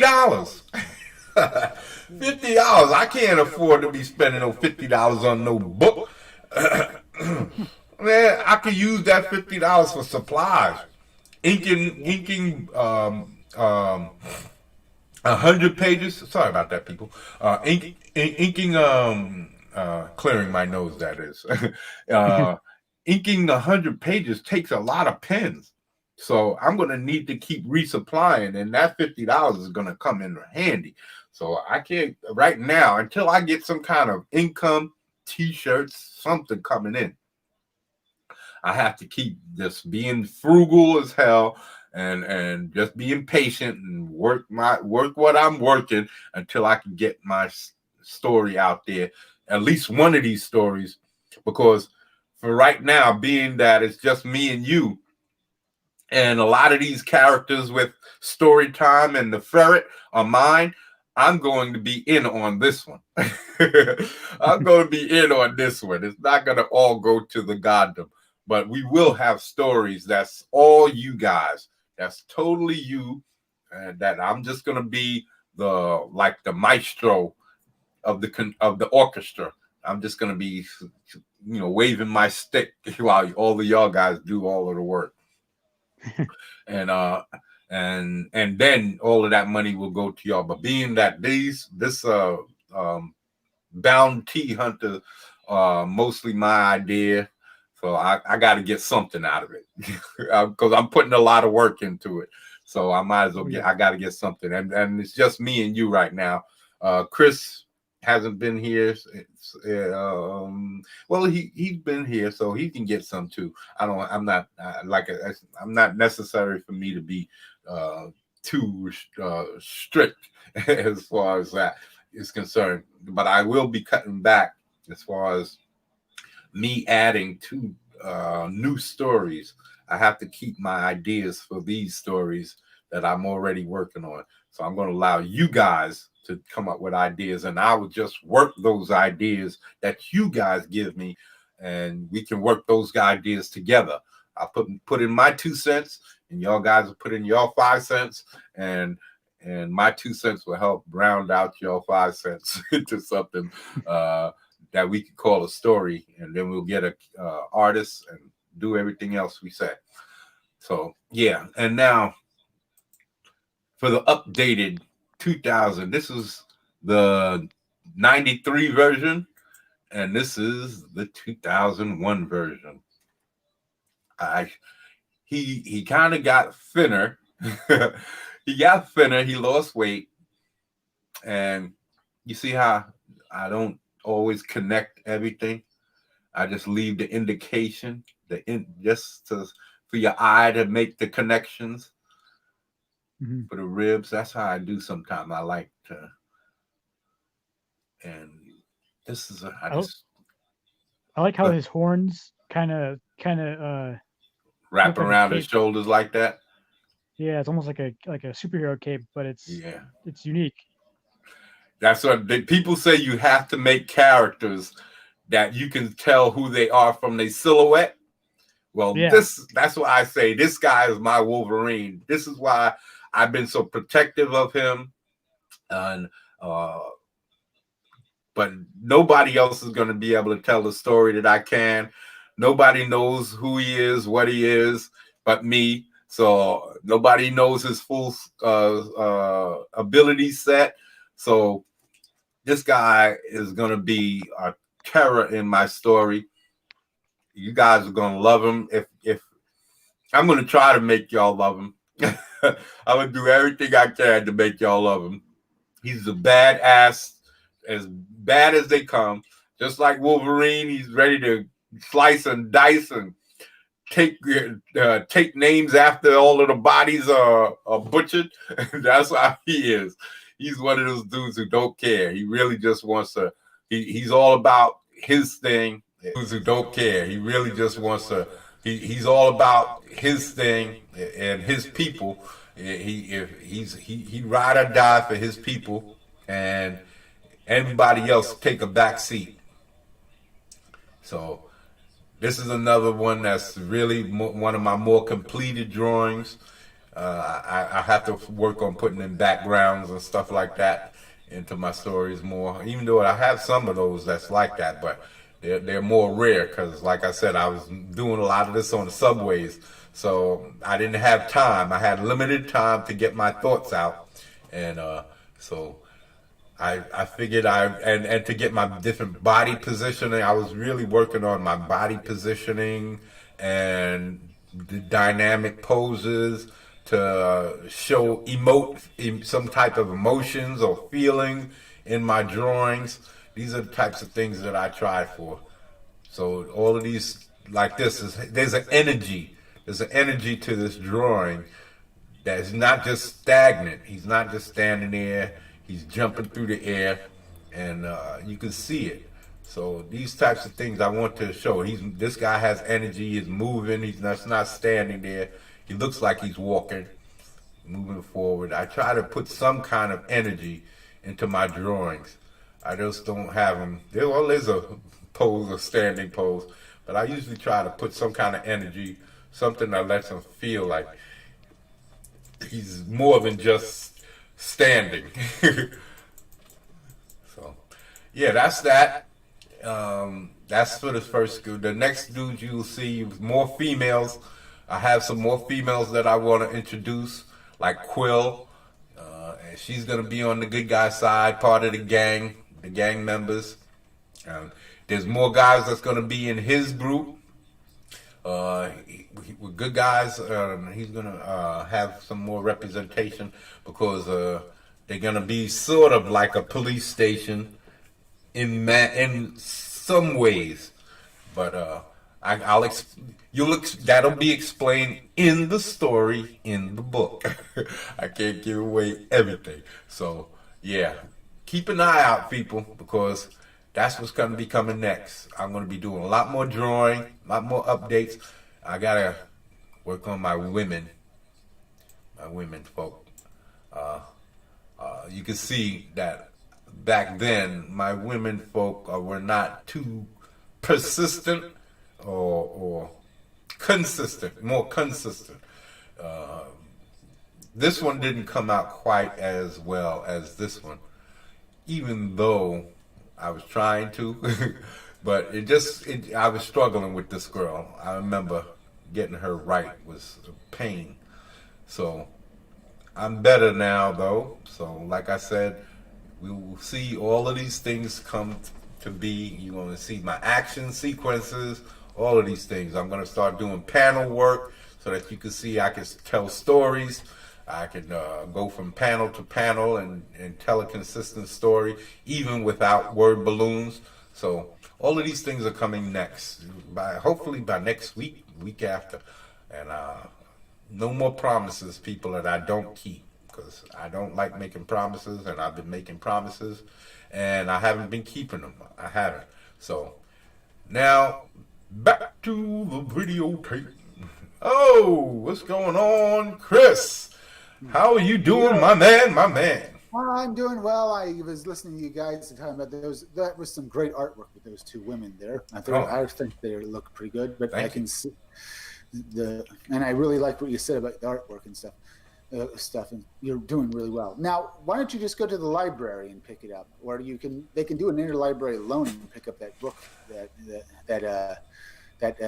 well, I can't remember his name. The book that Dan Fraga. Yeah, because really, he was offering that book for me to get experience in writing my story, and I've been doing trying to write a novel since the 90s, and my mother got me a subscription to Writer's Digest, and I read through all of that, and then I read all kinds of videos and stuff like that. So if I'm not ready now to put this into story form, no other book is going to help. It's just been too many years. It's been too many years, and I've been doing my own research. Like when I watch TV shows and movies, I write while I'm watching the scene. I try to speak the scene in dialogue form, like as if I was writing it out. He walks into the room. Maybe I might briefly describe the room. He walks into this derelict room. He does this. He sees somebody in the corner. He draws his weapon. He reacts, and then he says whatever dialogue that they say. And I've done that over and over for TV shows, movies, and so all these little things that I've taken upon myself to teach myself, little tricks and tips on how to write.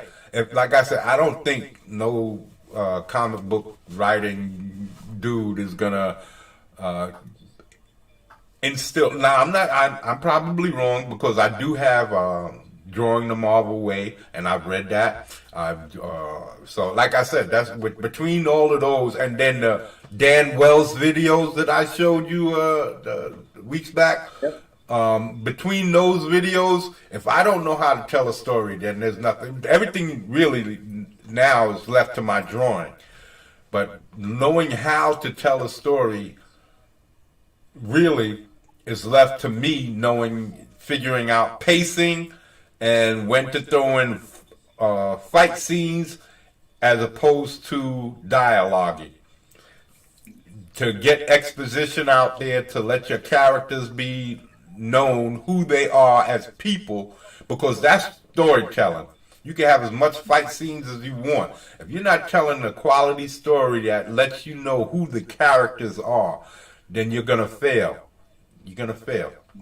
So you have to be able to tell stories, put them in circumstances that show who they are, that you're able to have people talking about them, why they're such assholes, and then actually putting them into scenes or positions where they're showing these bad qualities or good qualities or whatever quality that you're trying to show in this particular person. You have to kind of point it out and then show that these are who they are as people. And these interactions, that's what you're trying to focus on.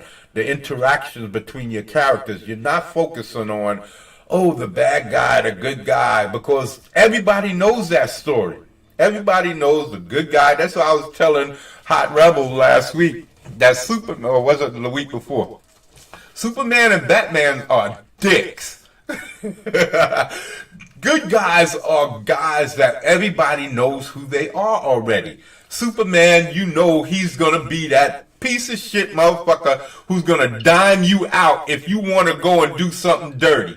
If you want to go play in an abandoned building and have fun, Superman, Clark Kent was that kid who's going to go, yo, I don't think you should do that, man. You could get hurt, man. You could get hurt. And he's going to dime you out to the police or a teacher or something. That is who Clark Kent is. For your own good, he's the dude you won't like. Nobody's going to like that dude. Nobody's going to want to hang out with that dude.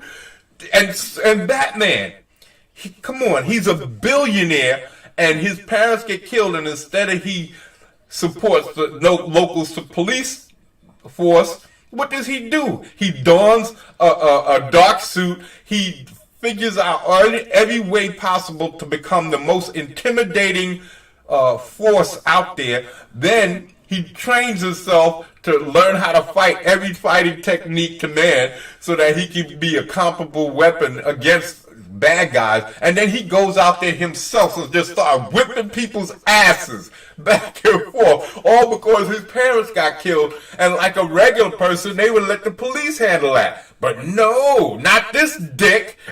He's got the daughter's suit. He got everything. He's got mansions, yachts, everything. And he can't go relax and let the police handle that? No, he got to go do it himself. He's a dick. This is what I'm saying. There's the fact, but the worst thing he does is train kids to become vigilantes themselves. You see? It's the bad guys who got all of the good, meaty roles. It's the bad guys who could do anything. Good guys are limited. They have to show that they're good. So that you can't show them doing things that's bad unless they're anti-heroes.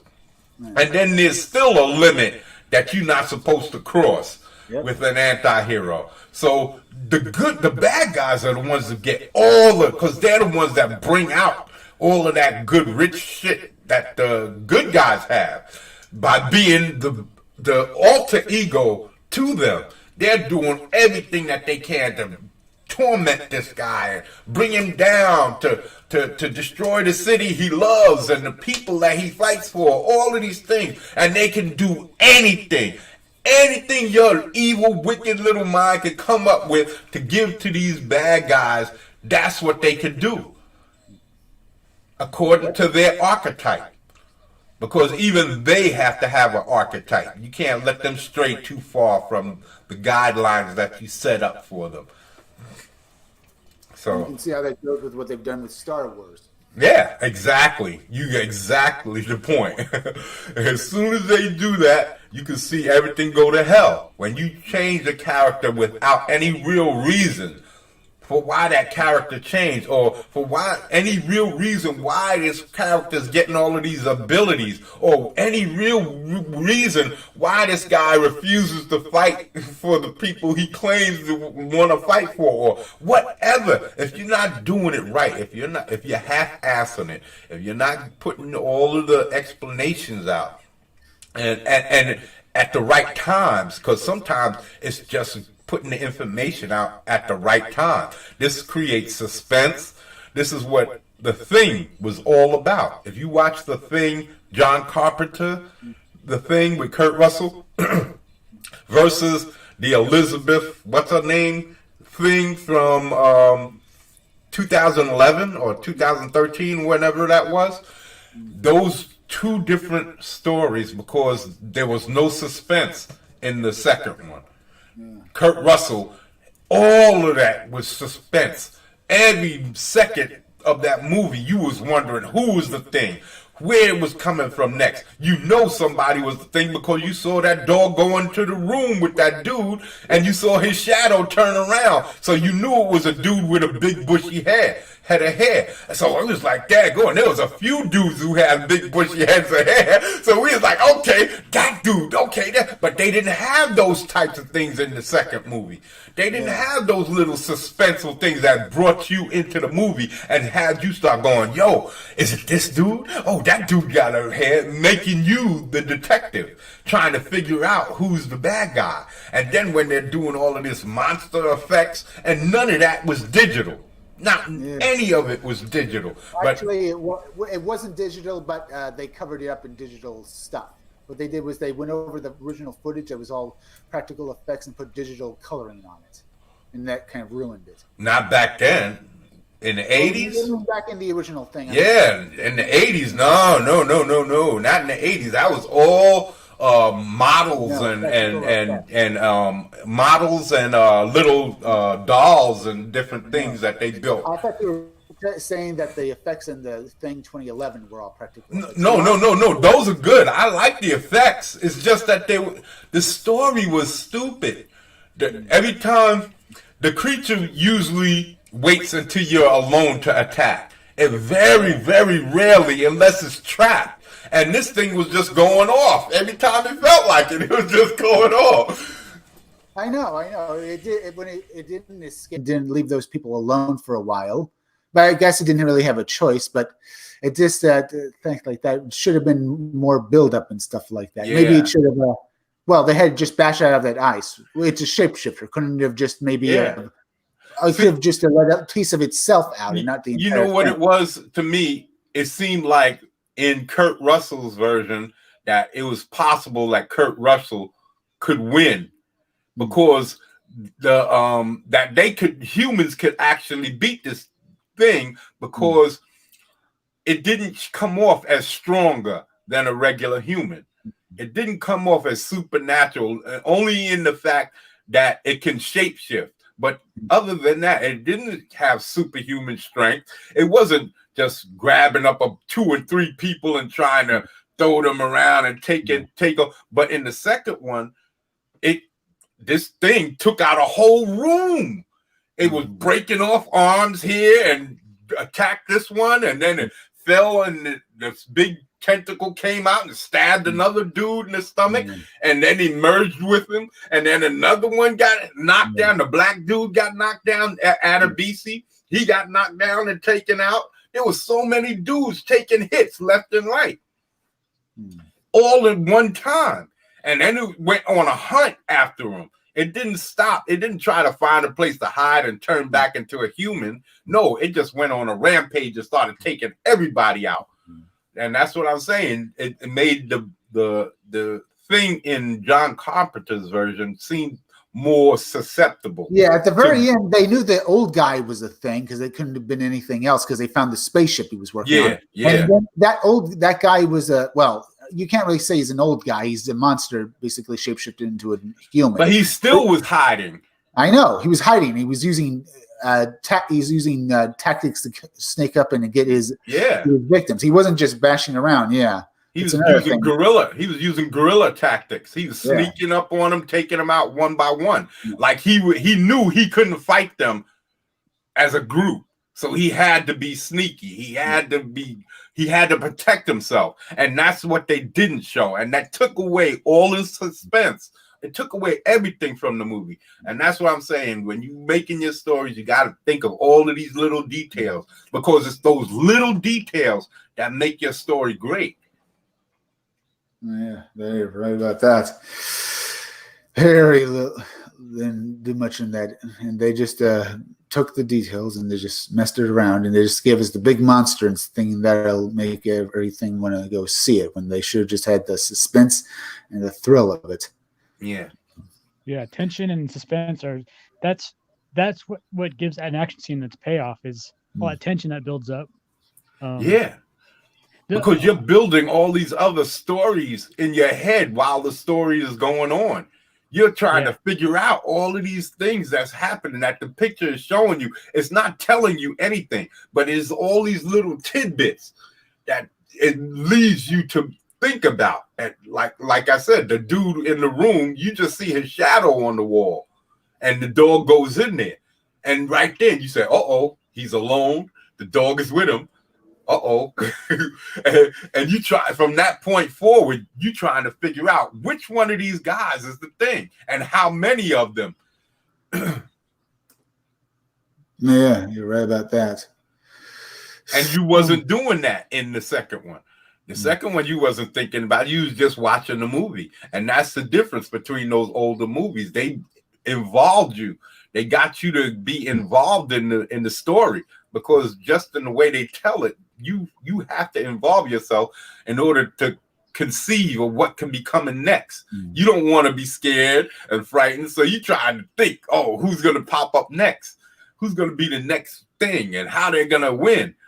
And they didn't come up with any of that. There was no reason for the girl to figure out things about the teeth and stuff in the shower because she didn't have anything to go on. Well, she did. She had the metal parts that was inside the broken bones or whatever the guy that had healed and then it didn't work. So, yeah, there was some things, but there was a lot of story parts with that wasn't. It was a good movie, don't get me wrong, but I thought that the suspense, it was just a lot of missing that because to me, The Thing is one of the best movies ever made, especially for a suspense horror movie. That's the best movie I've ever seen as far as horror movies are concerned. And because even to today, I've got it on DVD and Blu-ray, and I watch it all the time. Every time it comes on TV, I can watch it because it's just so good. Yeah. Yeah, you're right about that. Hey, I'm gonna have to leave in a few minutes, but or maybe it depends on how long I have and stuff. I'll stay with you until I have to go. Oh man, it's already 3 hours, so we're gonna be leaving soon anyway. I didn't know I ran my mouth that long. Damn, I thought I had some minutes left to finish typing up. Well,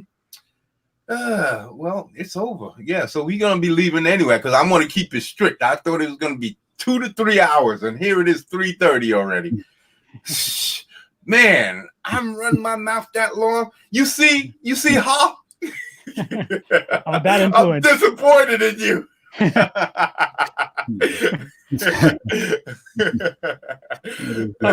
There you go again. You my big mouth. You and your big mouth. Chris, you said something kind of funny that earlier that I never really thought about, is that Batman recruits children to go out and fight crime with them. Yeah. Now with Dick Grayson, well, one of them actually makes sense. It was the second one, the one who was killed off by the Joker. The one who was always angry. Batman, that Todd dude. Yeah. Now, Batman, I can understand Batman training these guys if they have a lot of anger in there because he would like them. For one thing, he's basically their master, like their martial arts master. That's the problem I have. He training them up and teaching them stuff and basically maybe letting go of their anger, but then having them go out and become heroes themselves, I have a problem with sometimes. But I can understand training them up. But you can understand it because of it. Because that anger, he's trying to get them to release. So training, and then they'll find some kind of satisfaction by catching somebody. Yeah, there's that, but the fact that he actually lets them go out, mainly because, in one sense, he's trained them, he's teaching them all he knows, but then he's going to basically put them in a position where they could get killed off. But I can understand that as well. But it really, if this were in real life, I would say that he'd probably teach them, but forbid them from actually becoming heroes, or at least making sure that they were well into their 20s before taking them out and making them into heroes. Well, in the cartoon, because I didn't read the book on that Damien kid. I think I got that book where they had the 2 phone numbers where you supposed to call in to see if you were supposed to die or live after the explosion. But I don't think I ever read the book. Like I said, a lot of books, especially DC books, I hardly read. I mostly bought them for the art. And Marvel is the ones that I mostly read through, unless it was something specific like the death of Superman. I read through all of that. But if I'm in the cartoon, when at least the movie, the Jason Todd, the Jason Todd kid, he was gonna go out on his own after the kid. So Batman, in a way, was saving his life because he could go out there and get himself killed trying to kill this grown man. So training him and teaching him was basically the only thing that he had left, because this kid was going to go out and try to do it on his own. In the cartoon, he was out hunting for this guy. Yep.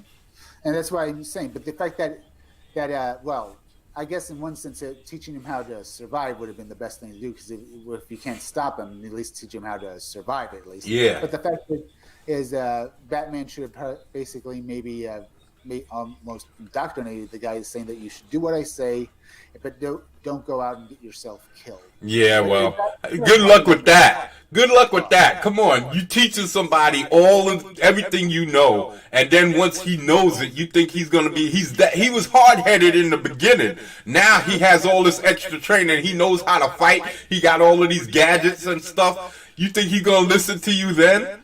No, it's the thing that it's the story Batman himself actually does. At least he's preparing him well enough. Yeah. He knows he can't really stop him, but yeah. It's sort of a catch-22. Yeah. It's sort of a catch-22. He's damned if he do, he's damned if he don't. Yeah. Unless he basically ties him to a tree somewhere. Yeah. Yeah. I thought it was kind of a funny angle that I never thought about before. And it seems like, you know, a villain like Joker would go out and recruit children to fight alongside him, but Batman not really. He bends people to his will. He Yeah. usually has crazy people. He likes bending people. He likes breaking people. He knows Now, he might use that to children, but if he were to use, well, not because Batman would beat the living crap out of him. It's because, well, we're talking about children here. He'd probably rather have a henchman who's actually strong enough to actually hold off Batman for at least a second than what children. Well, in a way, when the Joker returns, Batman Beyond, the Return of the Joker, the movie, the animated movie, the Joker actually kidnapped that Jason Todd kid. Was it Jason Todd? It wasn't Jason Todd. He was a character who was basically fused with. He was a new character. Yeah. Basically, Jason Todd, and then mixed him up with the third Robin. Yeah, it was another Robin that had gotten kidnapped, and basically the Joker dies in this. The Joker dies at the end of that, and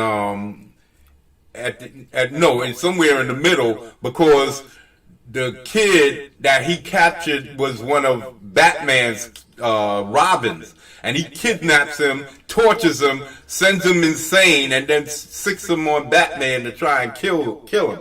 And in the process, he actually manages to hold on to a small sliver of himself, turns against the Joker, and I think that's when he dies. He dies right then, and then he shoots the Joker. They save him.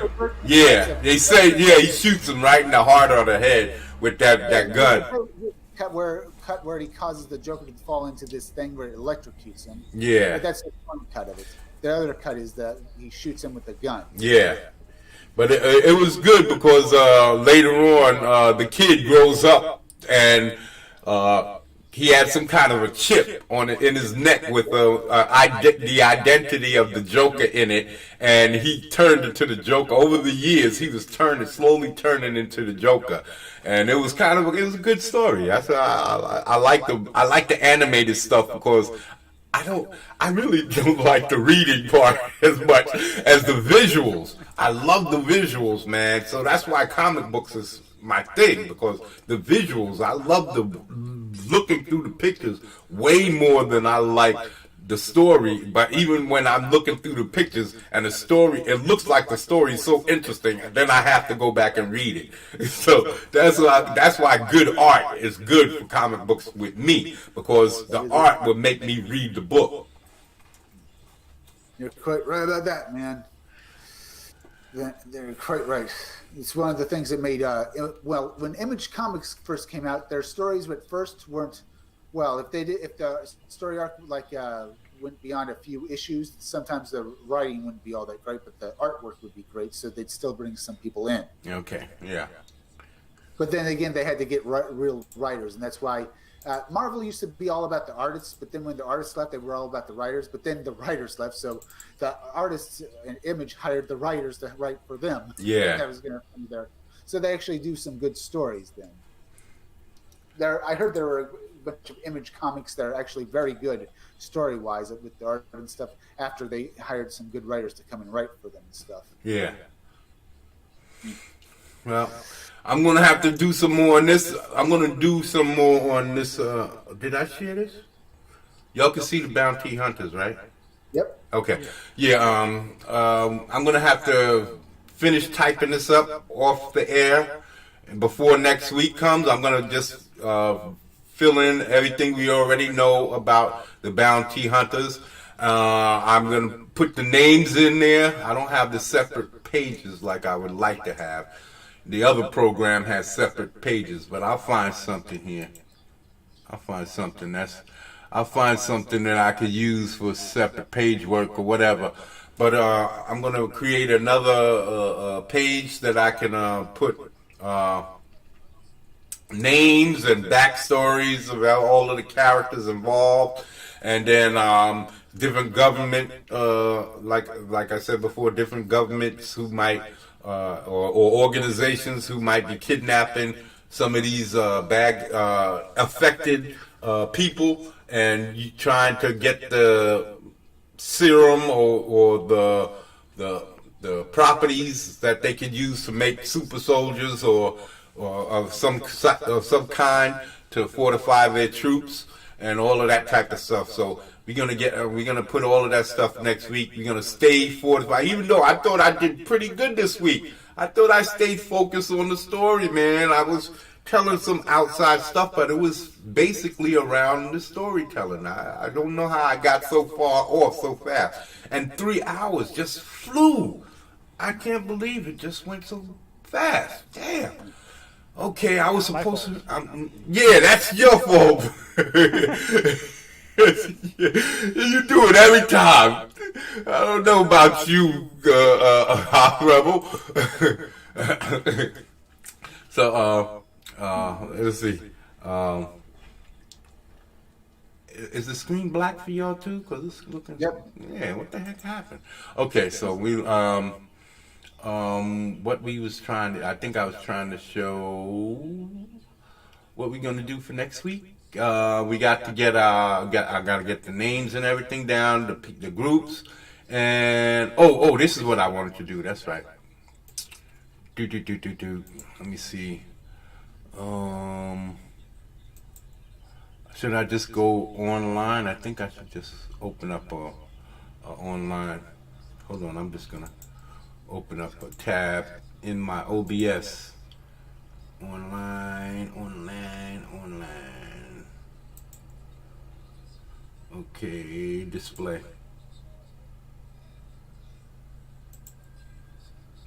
All right. Now I'm hoping that this is going to do what I want it to do. Because I want to just do a couple of these Indiegogos. Eat the Advanced Sciver. Can y'all see that? No. No. Okay, so I guess I'm gonna have to share. Okay. Okay, let me see. I think I have to share it, and being that it's on the monitor, I mean the display, I might not have to display. I might not have to. Where is it? Nope, it's not showing up. Okay. I'm hoping that this is gonna stay right. Y'all can see Eat the Man Skivers, right? Yeah. Can you see Jawbreakers? No. What? No Jawbreakers. Gosh, darn it. How does EVS do it? Where he just flicks one through the next to the next? Oh, that he just opens up tabs. Probably has Indiegogo on a bunch of tabs and just has. Well, that's what I do. That's what I have. I have them on a bunch of tabs, but they won't cycle through. Through. So there's something he does on the display that I'm not doing. Oh, weird. It shows up on my TV, but not on my phone. It's showing up on your TV. It did, yeah. The Jawbreakers did. The Jawbreakers. So, but it's not showing up on my stream. All I see is it's showing up on the stream, but it's not showing up in the. Let me see. I just want to make sure I'm getting it right because I don't want to go through all of this and it's not showing it. Okay. How about that? I still see the frog. Yeah, still seeing the frog. Damn it. It's something has something to do with the display because I don't think I was supposed to show. Has something to do with being the display, but I'll find that. I'm just gonna have to keep going. I'm just gonna have to keep sharing it all the way through down the line. There's some kind of way where you could just keep sharing it down the line. So I'm just gonna go to EVS and say, go back EVS's Ethan Van Sciver's CYBERFROG 2 REKT Planet. He's doing a wondrous job here. He was at 862, 738, and he is now at booyah 830, 863, 110. Man, he's just marching towards that $900,000, bro. Man, I'm jealous. I wish I could have a campaign half as successful. Not even half. Give me 1/4.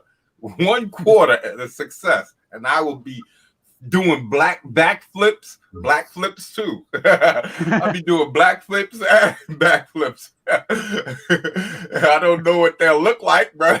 But I will be doing them. I'm telling you, man, this is the best. So yeah, back Ethan Van Sciver's get in on it while it's hot, because this is a record-breaking campaign. He's gonna definitely hit 1 million before this in demand goes dead. He's gonna hit that $1 million mark, and he never did that before. I think he closed out at 500,000 the last time, and then kept building it up with variant art, line art, variants, and stuff like that. And that's how he got up to 1 million after doing 3 or 4 or 5 different campaigns. But he's going to hit 1 million in one campaign this time. So I'm so happy and proud and happy to be COMICSGATE. Hail COMICSGATE. Praise the Goddamn Comics and the Goddamn. Yes. Hail the Goddamn. Hail COMICSGATE. Hail COMICSGATE. Yeah, people, let's keep it going, and let's make sure he gets to that $1 million, man. All right, let's see who's next. Is JAWBREAKERS. Let me stop sharing here. Got to stop to share. See, I know he doesn't do that every time. I know he doesn't. So anyway, okay, this is JAWBREAKERS. Grand Bazaar. JAWBREAKERS is the 3rd book in the series, and Grand Bazaar is the new episode issue. Can you see it, people? Yep. Yeah, good, because it's not showing up on my screen yet over there. Okay, so Grand Bazaar, this is Zach's, your boy Richard Meyer, your boy Zach. He's one of the originators of COMICSGATE and the forerunner of this whole thing, and you back him. He's got a few books out. He's got I didn't bring them all up. This is the latest one, but he's got a Pandemic, and he's got Expendables Go to Hell. So go find those on Indiegogo. They're all here, and look those up and back them before they go out. The campaign close on those. So Grand Bazaar, Pandemic, and Expendables Go to Hell. All right. Hey, Monstrous. I think I'd go now and stuff. Okay. All right. Thanks for coming, man. Thanks for hanging out. Yep. And we're just going to finish up these last few. I got a few of them here. And then I'm going to close out myself. All right. See you later, guys. All right, now. Later, Chris. All right. Now we're going to go to Dan Frager's. Dan FragaBoom. Dan FragaBoom and Black Flag Pineapple Perception comic. Go back this comic, man. He's up to 110. Oh, I didn't refresh on the JAWBREAKERS. But he was up to 110, 272. And let's see what's going on here. Yeah, he's up to 110, 633. Keep on marching, baby. He's heading for 111, and keep helping him get there. Nice. Oh, I can't see it. You didn't see FragaBoom's? No. How? I shared it. Oh man. By the way, do you like pineapple on your pizza? I've never had it. I can't say. I don't think I've ever had pineapple. We never went for fruit on our pizza. Too tough. me see. That was for FragaBoom. How come it didn't share? Is it sharing now? Yeah. Okay. Well, we already did the refresh, so that's already taken care of, but you're seeing it now. So go check out FragaBoom's Black Flag Pineapple Perception comic and back it, because it's backable. And that's what we do here at COMICSGATE. We back our comics. All right, next one in the list is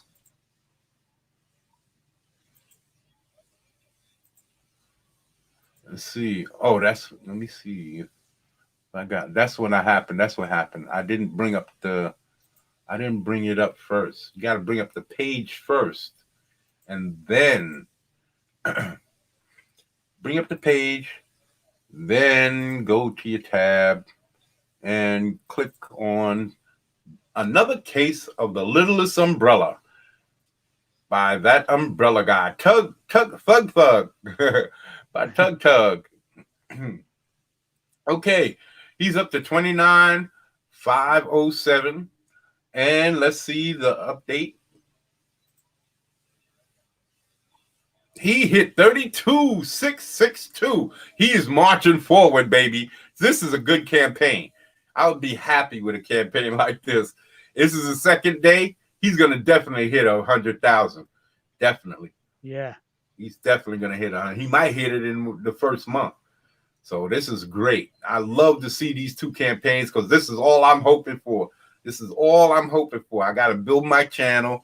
I don't have the numbers that these guys have, but I'm going to build my channel, and I'm going to be patient, and I'm just going to make it work. Make it work, people.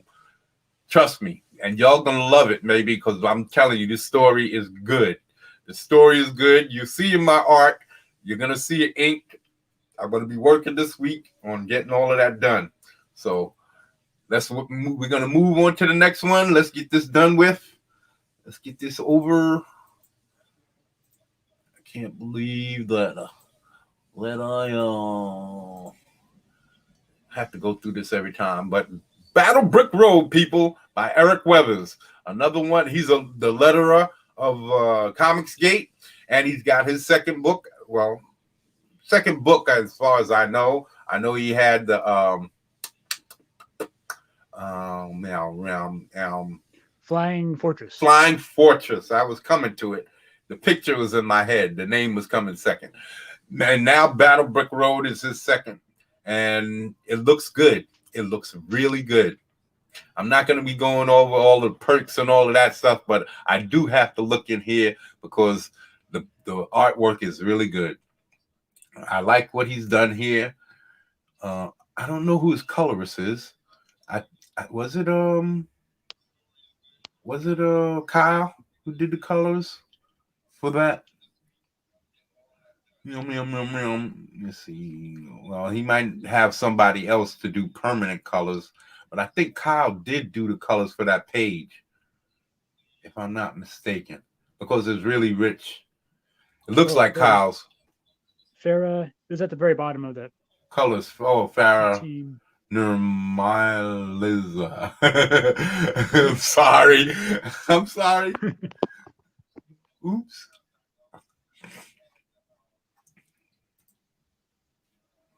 I'm just gonna stay on this one for a little while because of the art. But oh, there it is. Farah Nirmaliza.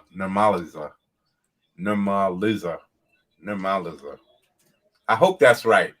I hope I'm not butchering your name. But if you did that cover, that was damn good. You knocked that out. So I applaud you. I applaud you.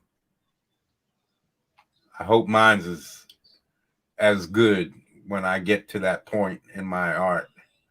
I hope I can knock out some decent colors like this. I think I can. I don't see any reason why I shouldn't be able to. But that time will come.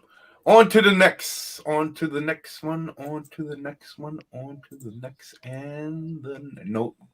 That one is I pulled up The Plot Holes with Gordon Scott. Sean Gordon Murphy. Mm-hmm. Is that his name? Yeah, but I'm not going to go over it because he's not COMICSGATE, and I want him to do good, but I'm not going to promote somebody who's not COMICSGATE. If he's doing good. He's already at 100,000, so I'm not going to promote him unless he's going to come out and say he's COMICSGATE. I'm not going to promote him. So let's move on to the next one, which is Battle Maiden Knuckle Bomb. Battle Maiden Knuckle Bomb 2nd edition is up to 21. Well, it was up to 21,383. Let's see what that's up to. 21,498. It's still marching right along. This is a good campaign. I hope this is Kyung Lee. I heard about them. He was talking on a couple of streams about Kyung Lee and how good he is. The breasts look good. She got some thick legs. You can see the anime influence in the little muscle tones and everything that she got there. And big jiggly. I bet you they jiggle. I saw anime porno a couple of weeks back.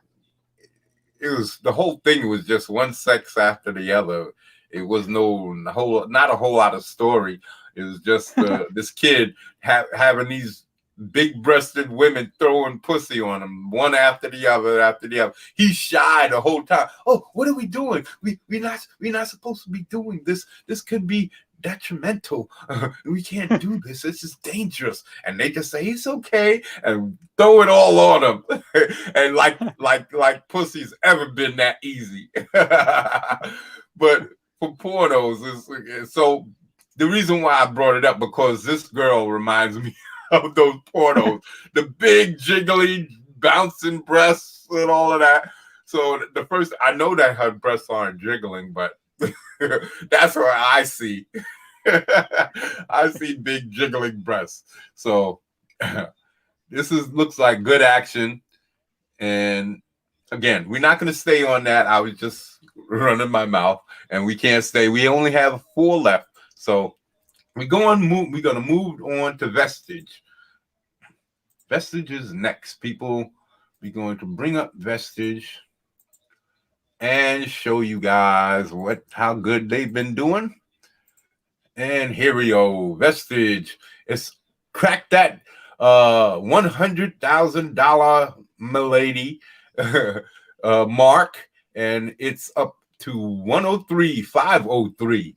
And we're gonna see it's jumped $200 to 103,704. $201 it's made. So since I've started streaming, so that's pretty good money too. I would mind. So since I've started streaming, so that's pretty good money too. I would mind this type of money because that means a good campaign and extra books for you guys. If I was to get my campaign up to these kind of numbers, especially like 200,000, there would be extra books. Definitely, I'm the only artist. They won't have to worry about paying other people. And if I'm able to bring in another artist at that point, we hit a 200,000 mark or 150 mark, I'm definitely going to have another artist come in and draw up some good stuff for some other storylines, other heroes that can spin off or something. There's going to be definitely something. But y'all, as far as I'm concerned, y'all are definitely in for the might of Thug City and God Tomb. So be on the lookout. Those are the 2 stories that I'm hoping to get out to you. But it's going to have to do good numbers before God Tomb. I can't do all of that drawing by myself. So it's going to have to be worth it. I'm going to have to be it's going to be over 100 pages worth of story in the main book, and then God Tomb is going to be a standalone at least a 22 pager. So that's a lot of work. So it has to be at least 150, 100,000 to 150. And so I can get that motivation to put in that extra work. So I'm going to try and get the first book finished drawing, most of it, drawn up and start lettering and coloring before I start my campaign. I want to have like at least 60 to 70 pages drawn. So before I start my campaign. So people, keep an ear out. Keep looking out for both my channels, Indigenous Monstrosity and Goddamned Comics. Because Goddamn Comics is going to have all my artwork and all of my updates for my art. But we're going to get there slowly. We're going to keep mentioning it until you get used to it. And then I'm going to put some videos on both. And then it's going to be exclusive. All my art is going to be on both for a while. And then it's going to be exclusive to Goddamned Comics. His brand, Wave the Gun. He is up to 21,270. Could have done better if he didn't, put this book out before fulfilling. And he'll find out that the numbers are going to keep come rolling in once they get that first book. They're going to come rolling in. Watch. Because the artwork is good. We know Kanan White can draw his ass off. And I don't know the story, but the art is good enough to make me want to inquire. So, yeah, pick up Wave the Gun, Brand, the second part of the Brand series, saga, and do a review. Let everybody know what's going on. Back Brand. Next, we're going to go to College of the Damned. College of the Damned. Our boy, Adam Post. Our man. Our main man. Publisher. Adam Post. College of the Damned graduation day. It's doing 26/8/55. I didn't do the update on Brand, but that's just too bad. College of the Damned is at 26/8/55. Let's see. Oh, it's still at 26/8/55. Let me do a quick refresh on Brand. It's still at the same thing, so it didn't matter. Didn't matter. So, back College of the Damned. He deserves it. It's good artwork here. I don't know about the story yet. Like again, I haven't been able to back anybody's work. I will get some extra cash soon, and I'll try my best to catch up on everything. So I won't. I might spend on that honeycomb box though. I might just have to pull some money out of somewhere and get that honeycomb box. I have to get something because I'm fiending. I'm fiending over here. All right, so get back College of the Damned, people. And the last one, but not least, is Cecil's Cash Grab. Let's get in here for Cecil's Cash Grab. Cecil's Cash Grab. Yeah, Cecil. Cecil is at $167,905. They've been promoting. I don't know if Cecil's been promoting because EVS has been saying, I've been doing all the work for you, Cecil, and you do nothing. And you definitely haven't done the work Doug TeNapel has done for my campaign. You don't sell CYBERFROG book, Cecil. Not like Doug TeNapel. He's a true COMICSGATE. Okay, let's see what Cash Grab is up to. Nothing. Cash Grab. No.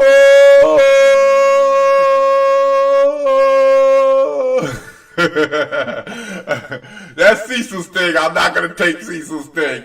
All right. So that's the end of it for us. We've done our promotions for today. and we're gonna call that quits.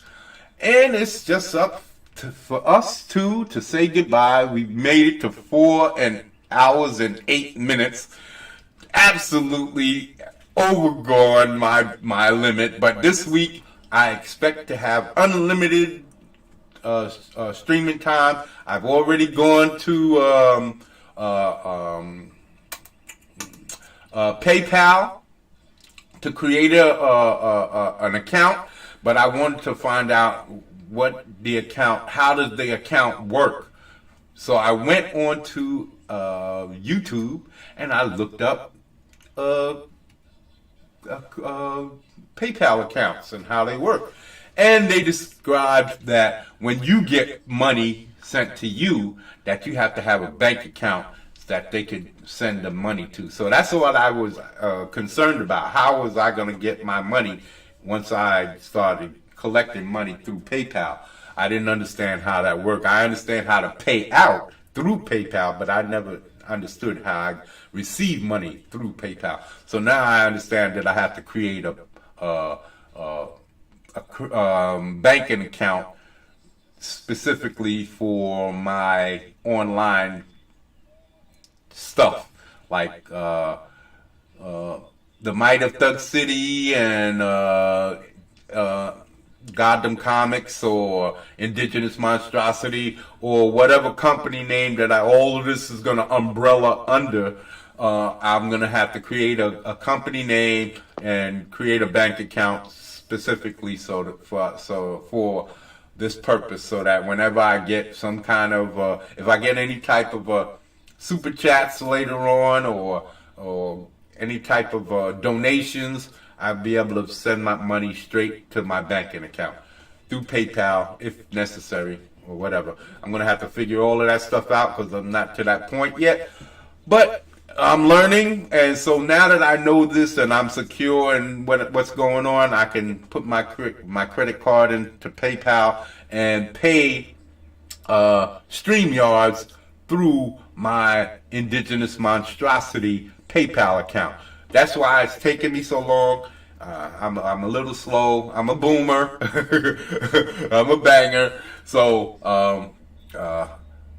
I know what I have to do now. So this week it's unlimited streaming, and y'all should be seeing a lot more of me from here on out, people. So until next week in story time, from me and Hoth Rebel 86. We're going to say farewell and see you next time. You want to say anything, Hoth Rebel? That's all, folks. All right, people, and we're out.